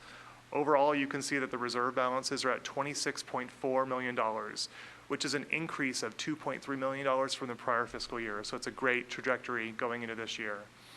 The policy established that the general fund reserve, the city's largest reserve here, listed in item number 1, that it is maintained at a goal of 25% of the entire general fund expenditures budgeted, and we have achieved that goal in fiscal year 18-19, and we are budgeted to achieve that goal in fiscal year 19-20. The city had been steadily approaching meeting the goal set forth in the reserve policy and finally met it in fiscal year 2016-17 and has met it ever since. I'd like to now turn it over back to David, who's going to speak a little bit about internal control findings that they noted, and then I'll respond to his findings as well. Great. Also, we are required as auditors to make a report to the City Council of what we found during the audit, also known as a management letter. Our version of that is called a Memorandum on Internal Controls and Required Communication. And it categorizes 3 different things. Material weakness, so something can flow through the internal controls of San Bruno and not get caught, something material. We have none of those. Significant deficiencies. This has been a couple of years now we've been bringing up about as Keith was mentioning, the deficit in the cable fund and the continuing years of operating loss. I understand that this is not a problem that it's going to be fixed overnight, but we just want to keep this in this report just to stress the need to address that, just to keep that fresh in the City Council's mind. The other item we have, an other matter, is having to do with investment policy compliance. When we were out here during our interim testing, we noted that per your investment policy, you can't exceed more than 38% in the San Mateo County pooled investment fund. You were at 40%. After talking with staff, it was because you couldn't really get out of that without financial loss, and so you left it in there, and then you amended that after the fact. The rest of that document is the required communication. We had no disagreements with management. We had no unusual items to report to you, and I just want to thank Keith and Darlene for all their help putting this CAFR together. It's quite a bit of work. Thank you very much, David. So I just wanted to elaborate on our auditor's findings as he just summarized with you earlier. As he mentioned, for the Cable Enterprise Fund, as a significant deficiency, I've already talked a little bit about how staff are planning to address this. With Sandeep and his leadership, we've developed a new business plan, right, which articulates focusing on higher margin business, which I've already talked about earlier. There have been many procedural and process improvements related to many of the existing expenditures through the renegotiation of existing contracts and minimizing and reducing costs wherever necessary, focusing on higher margin business and implementing a new rate card recently, and the extensive planning that is underway for the eventual implementation of a fiber to the home network if funding is identified and made available. Through those efforts, staff are planning to address the financial issues in the cable enterprise over time. And then as David mentioned earlier, through the investment policy that was revised and council adopted back in November of 2019, where we adjusted the allocation targets for the various investment options that we currently invest our funds in, we will not have an audit finding on that in the future. We have addressed that through your adoption of the revised investment policy, so that will no longer be an issue. The other report that's required an action for City Council is the Measure A report. This is in compliance with the San Mateo County Measure A funds for local transportation purposes. The Measure A report included $1.5 million of assets, and $1.6 million of those assets were spent on various transportation programs. The city has complied with all requirements of that funding source with the county. So then finally, our request to council this evening is to adopt a resolution accepting the city's CAFR and the Measure A fund report on compliance for fiscal year ending June 30th, 2019. And before I open it up for council questions, I do want to take an opportunity to recognize staff really in all departments, and particularly in the finance department, that have spent really thousands of hours working to make sure that we follow all of the city's policies and procedures, administrative, financial, purchasing, and all of the hours spent in working with our auditor and preparing this extensive financial document. It takes a lot of time and a lot of patience and a lot of review, and so I really want to congratulate and thank the many staff that worked on this over the course of the year. And with that, I'd be happy to take any questions you might have. Thank you very much. Thank you. Darlene, thank you. Keith, thank you. Questions, comments from council?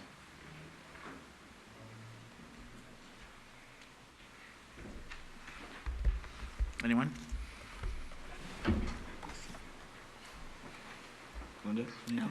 Okay, so I just want to say I'm really excited about the CalPERS conversation that's going on and the potential for setting up a trust. It's very proactive. I also just wanted to state that I really appreciate the transparency around the findings and what the city's doing to improve the findings.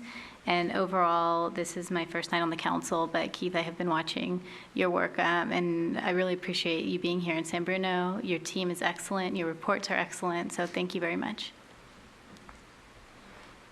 Other questions or comments from council? No questions, but great job on the report as always, so thank you. Thank you. Marty. You know, I have to concur with that. I mean, Keith, you're doing an excellent job, and your staff is following through, and I appreciate when we ask questions that you get back to us, and it is some good news on this unfunded pension liability. The way I look at it, I think, as maybe our city manager explained it to me at one point, was it's kind of like your mortgage. You know, it's overwhelming at first, but when you see it on a graph and that you see that we are paying for it, and 2042, that was the year? 43, okay, plus or minus 6 months. It makes you feel better as a councilman, and I hope that councilwoman too. I hope that makes the public feel that it's being addressed, and I'm interested in that plan. At a council of cities meeting, we did discuss that, and I'm really grateful that we're looking towards that. I am a little concerned about the cable department, and I understand the plan there. I recall in the budget that we were hoping that we were going to be net positive with that fund, but I was hoping to get a little bit more explanation on it does mention the $1.2 or $3 million for the depreciation of the equipment, but looking forward to how we're going to implement this fiber system, and we're still on track, and I believe we'll have a financing plan at some point, and I know there's a lot of things that are happening right now that I'll have to be patient to wait a little bit longer with, but if maybe we can have a little bit of discussion on how that is rolling out, because I know a lot of work has been done to reduce costs and to manage contracts. Sure. Javon, City Manager. The fund, yes, is negative, and yes, really what's underpinning the long-term strategy is the fiber to the home, and we are still working on financing mechanisms for that, because that is the linchpin for the success and the future of the business, and it aligns with where customers are going, and it's a more stable platform by which to provide internet and TV and telephone services to this community. And so finding those funds to reinvest in that enterprise is critical, and you're absolutely right. The last 12 months has really been geared toward, I sort of have a statement that what do you do when you find yourself in a hole? You stop digging.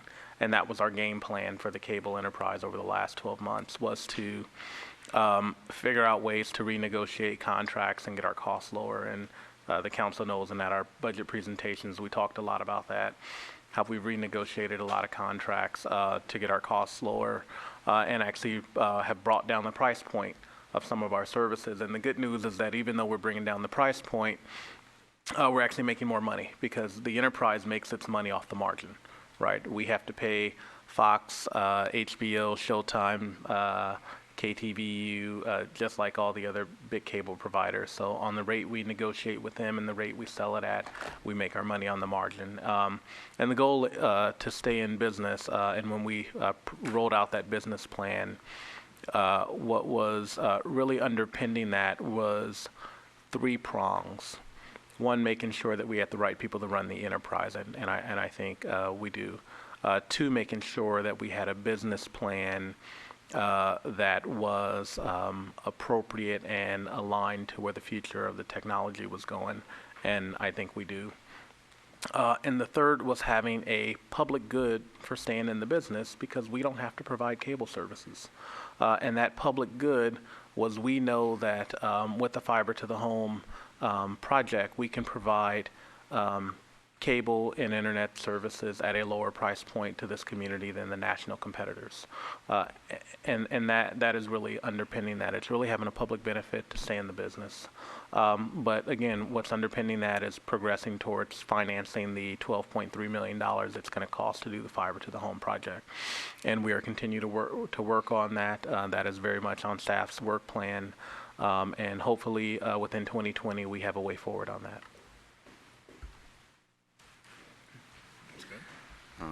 Just one last thing real quick. So in previous council meetings, Councilman Salazar, are these fund amounts appropriate, like dealing with the inflation, and when would we ever look at, and maybe it's not now, but it's an opportunity to talk about it, to making sure that that amount of money in those reserves is the right amount. And I think we talked a little bit about it before, about inflation and how they were set many years ago, and we probably should increase those reserves, because $1 in 2000 isn't the same as $1 in 2020. So I just kind of wanted to toss that back up here and maybe have staff kind of address that a little bit. And I think, Keith, you have an answer. I do. I appreciate the question. It came up with Councilmember Salazar during the budget process. And so I would like to articulate that our reserves are set using a few different methodologies. For our largest reserve, the general fund reserve, it is set at 25% of general fund expenditures. So by nature of the methodology, it does increase as our general fund budget increases. So, and we are and have been and are planning to continue to achieve that 25% target. The other reserves are a dollar threshold, so $3 million for the Emergency Disaster Reserve Fund, for example. And so funds like that, we might consider a potential dollar change or a different methodology to calculate the reserve. I will say that our reserve policy is rather aggressive in wanting to retain adequate reserves compared to our general fund total budget when looking at what other cities' reserve policies are or what government standards also recommend. And so when comparing to that, ours are either in line or sometimes maybe a little potentially more aggressive. If I can, through the mayor, the other thing we talked around our last budget season was establishing reserve policies for our enterprise funds and our non-general fund funds. And so we will be doing that in this budget season is looking at reserves for those funds as well. The other thing that is connected to reserves, and I couldn't help when I looked at page 133 of the audit that lists our top 40 business licensed taxpayers, and one of the businesses that is on there is Sears. And we know that Sears is closing. And so as we enter into our budget times, the projection of that will factor into our budget. And the loss of those business license tax dollars and those sales tax dollars. And so the city staff are working with the building owner to look at repositioning that asset, but it is something that will affect us. And that's why part of the reason why you have a reserve too, because there are economic cycles that hit us due to no action we have taken. And when you look into what your reserve policy should be, you oftentimes factor in what are the things that can affect you. So where are your liabilities? Is your budget heavily dependent on sales tax, and do you have a lot of car dealers? And if people stop buying cars, how much does that affect you? And so we very much take those things into consideration.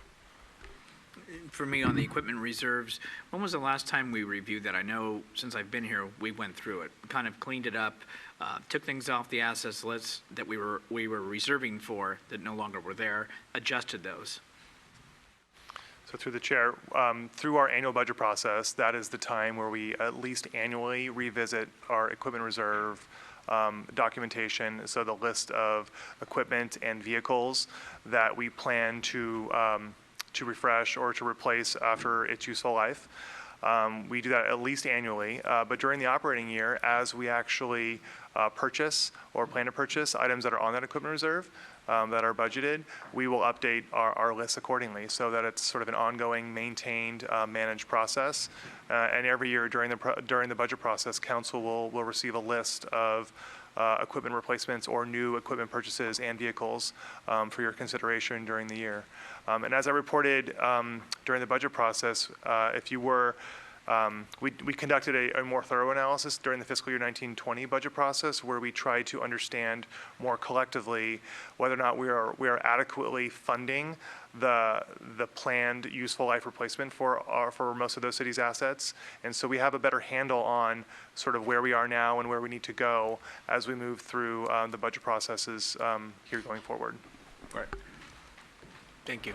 In the next budget cycle, because we can look at increasing our funding for equipment. The other thing that we talked about was fixture, furniture, and equipment, and having a designated reserve, because oftentimes we reserve for the big equipment, the vehicles and the equipment, but when you total up all of the chairs and desks and things that we have in the city, a lot of cities establish what's called an FF&E, fixtures, furnitures, and equipment, because that could be a very large number when you put those all together. And so we did talk at budget time about the desire to establish that.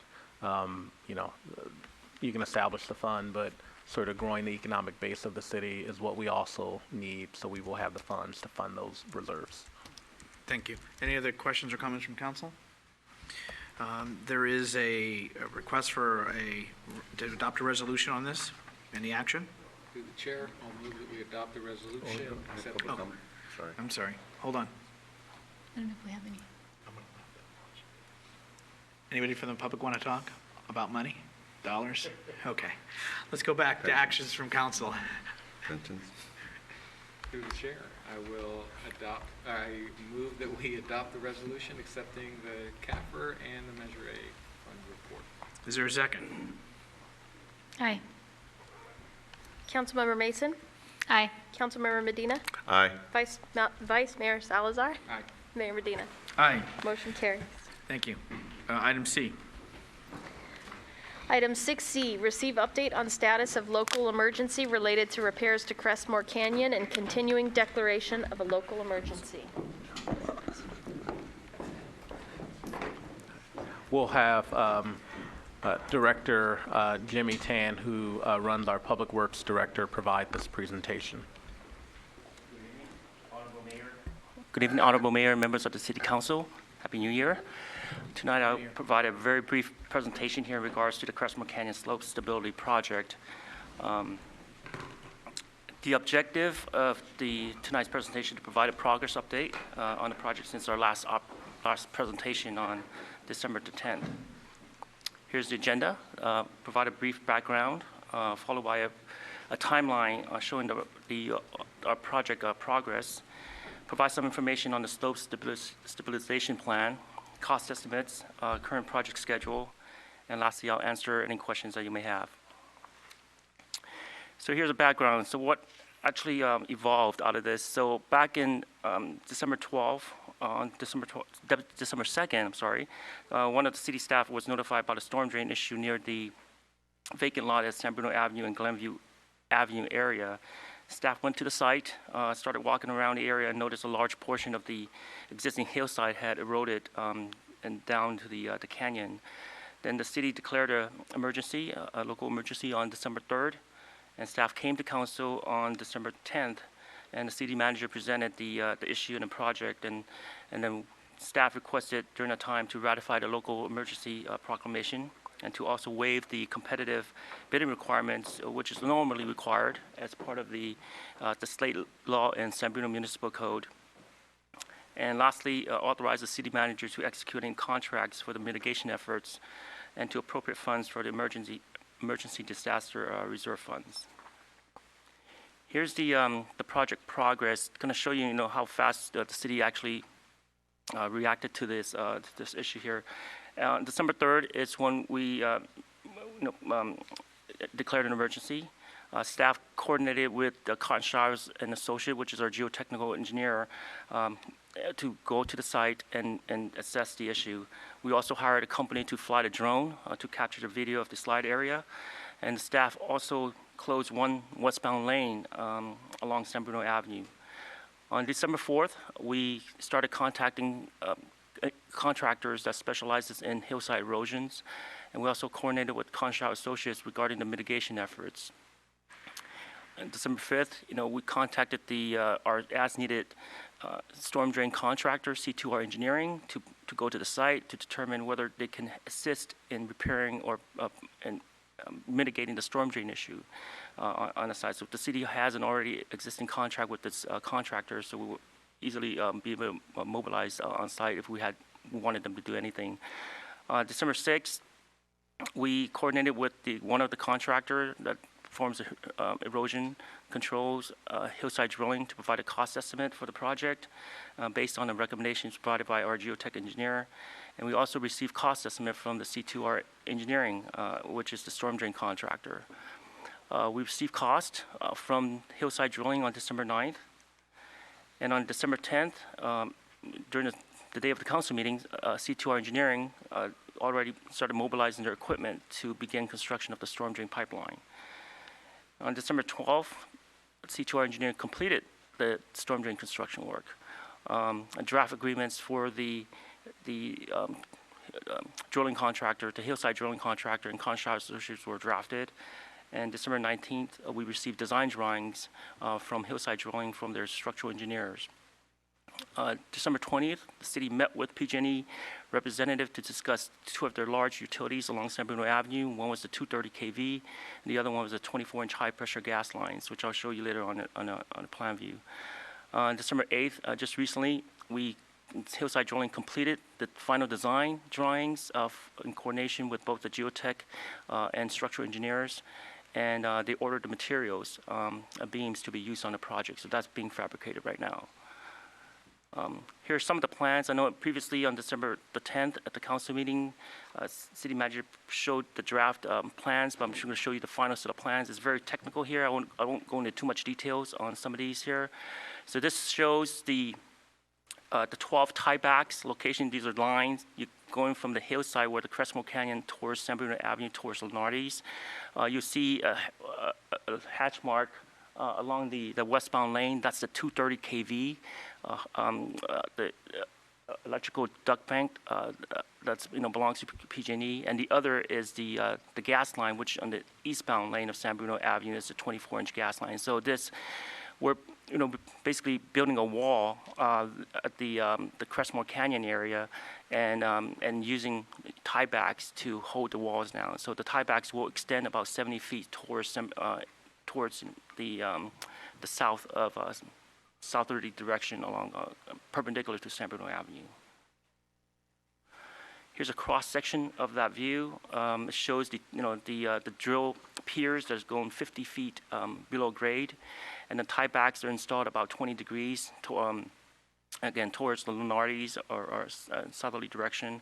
The blue little rectangle or square that you see on there is the electrical duct bank. The city is planning to stay about 8 feet below that, and the existing 24-inch gas line that's located on the eastbound lanes, we're about 15 feet below the gas pipelines there. So, and the wall is being constructed 5 feet behind the back of sidewalk there.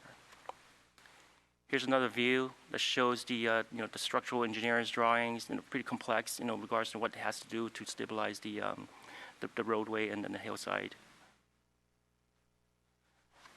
Another design details here. And it just shows the plan view with the little upper left-hand corner that you see on there. That shows the separation 6 foot on centers. All these drill piers. It's 3 feet in diameter piers that are being drilled with metal I-beams that are being inserted into these holes, where and then concrete are being injected into that the hole to solidify the anchorage there. So the cost estimate. Here's the current cost estimate for the project. The storm drain repair work that was recently completed by C2R engineers is about $103,000. The current cost for the hillside drilling is $580,000, and the city also extended a contract to Conshaw's Associate, which is our geotech firm, to assist with also the design review of the structural engineering drawings, as well as performing any inspections work that will be done as part of this hillside drilling, and that's about $70,000 there.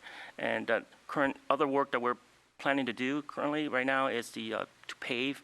There's some depression on the roadway right now that will most likely want to be mitigated. We would like to mitigate that from Glenview Avenue to Crestmore Avenue, as well as some of the sidewalks would like to be replaced as well.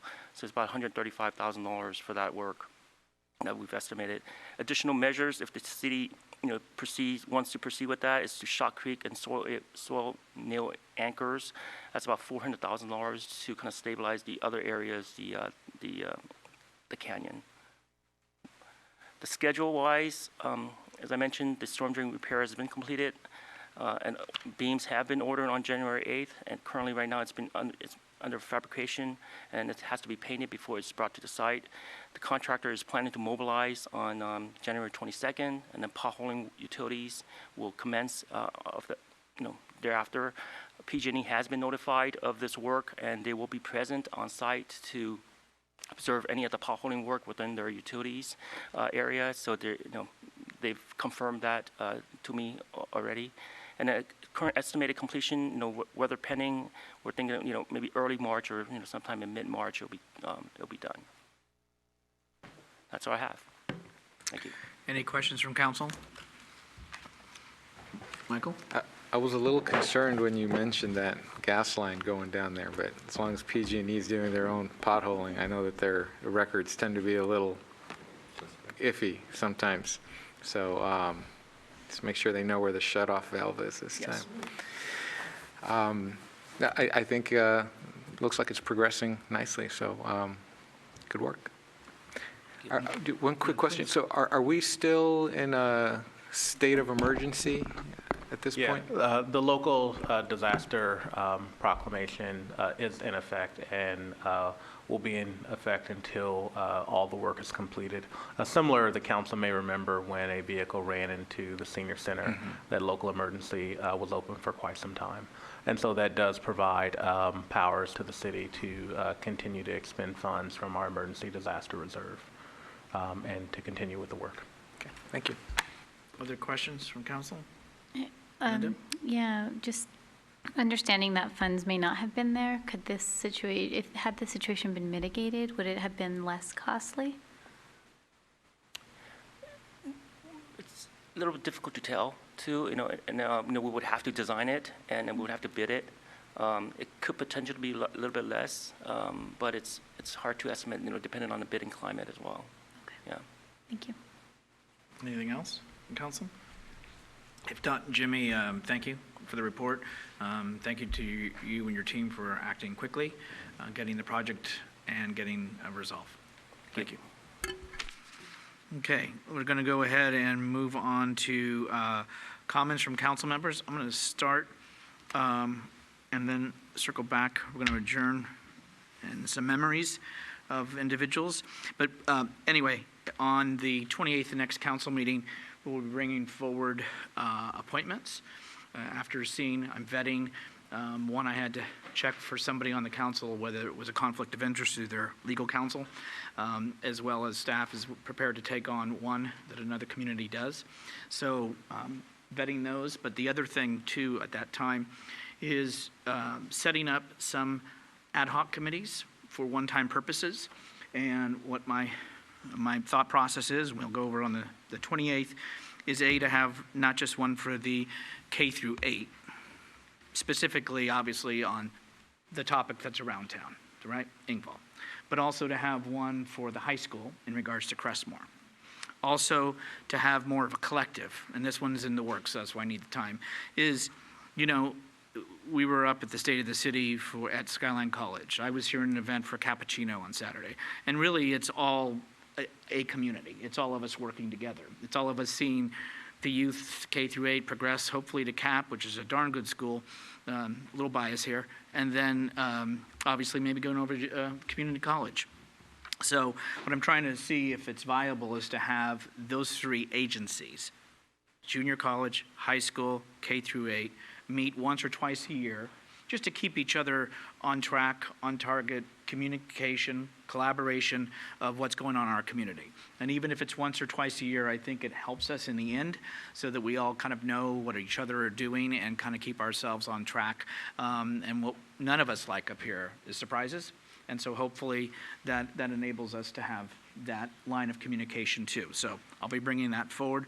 But I just wanted to update on that before I go to my colleagues. And anybody have any council comments? Michael? No. Marty or Linda? Okay. I'm sorry. Marty. I'd like to thank you, Mayor, for those subcommittee or ad hoc committees. I think they'll serve a good purpose. What I have to say is a little difficult for me. A kid who I coached, 12 plus years ago, passed away at the end of this year. I found out recently. Chad Beardsley was an excellent baseball player. His family is really going to miss him. Young people die too soon, and there is a memorial fund, the Chad Beardsley Memorial Fund.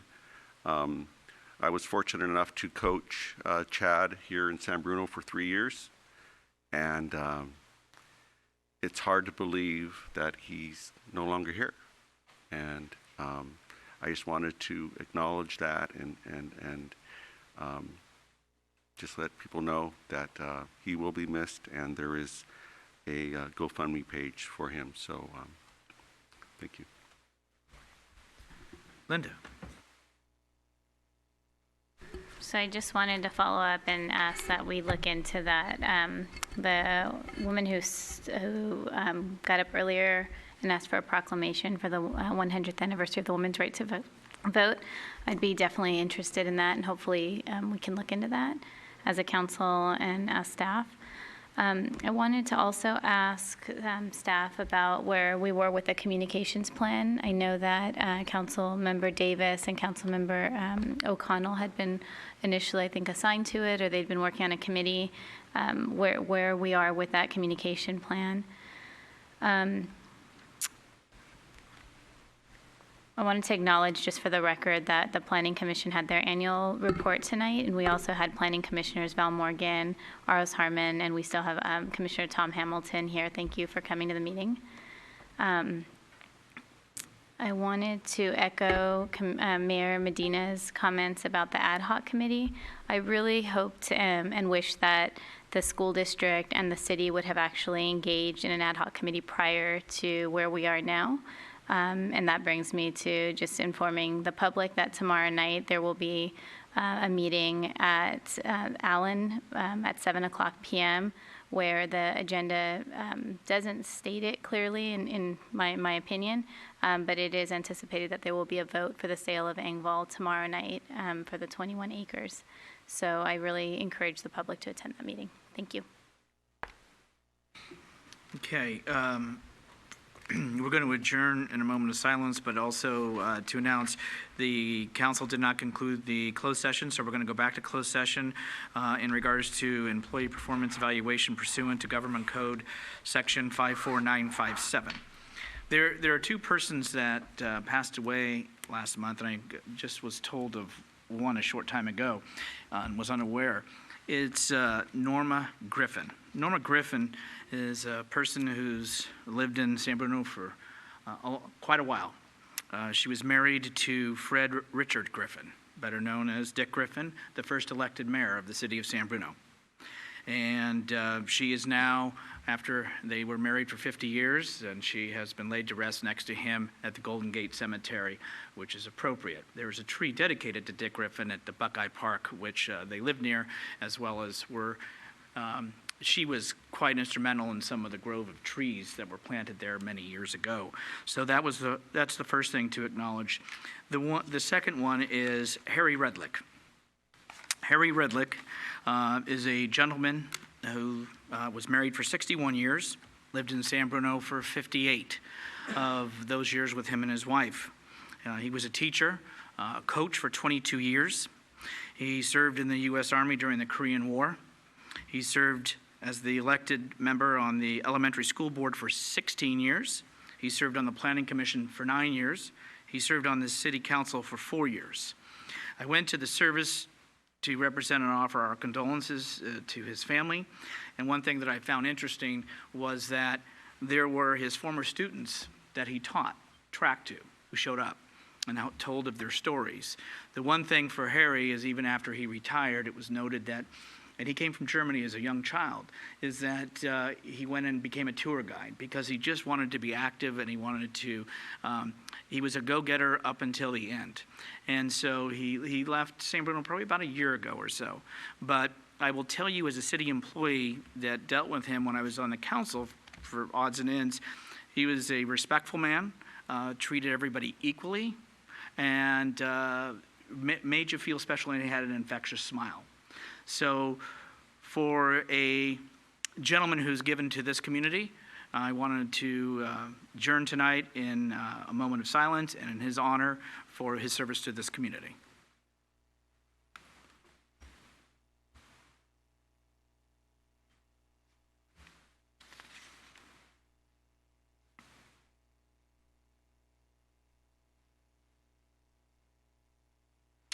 go ahead and now adjourn this meeting to the next regular city council meeting, which will be held on January the 28th, 2020 at 7 o'clock right here at the San Bruno Senior Center.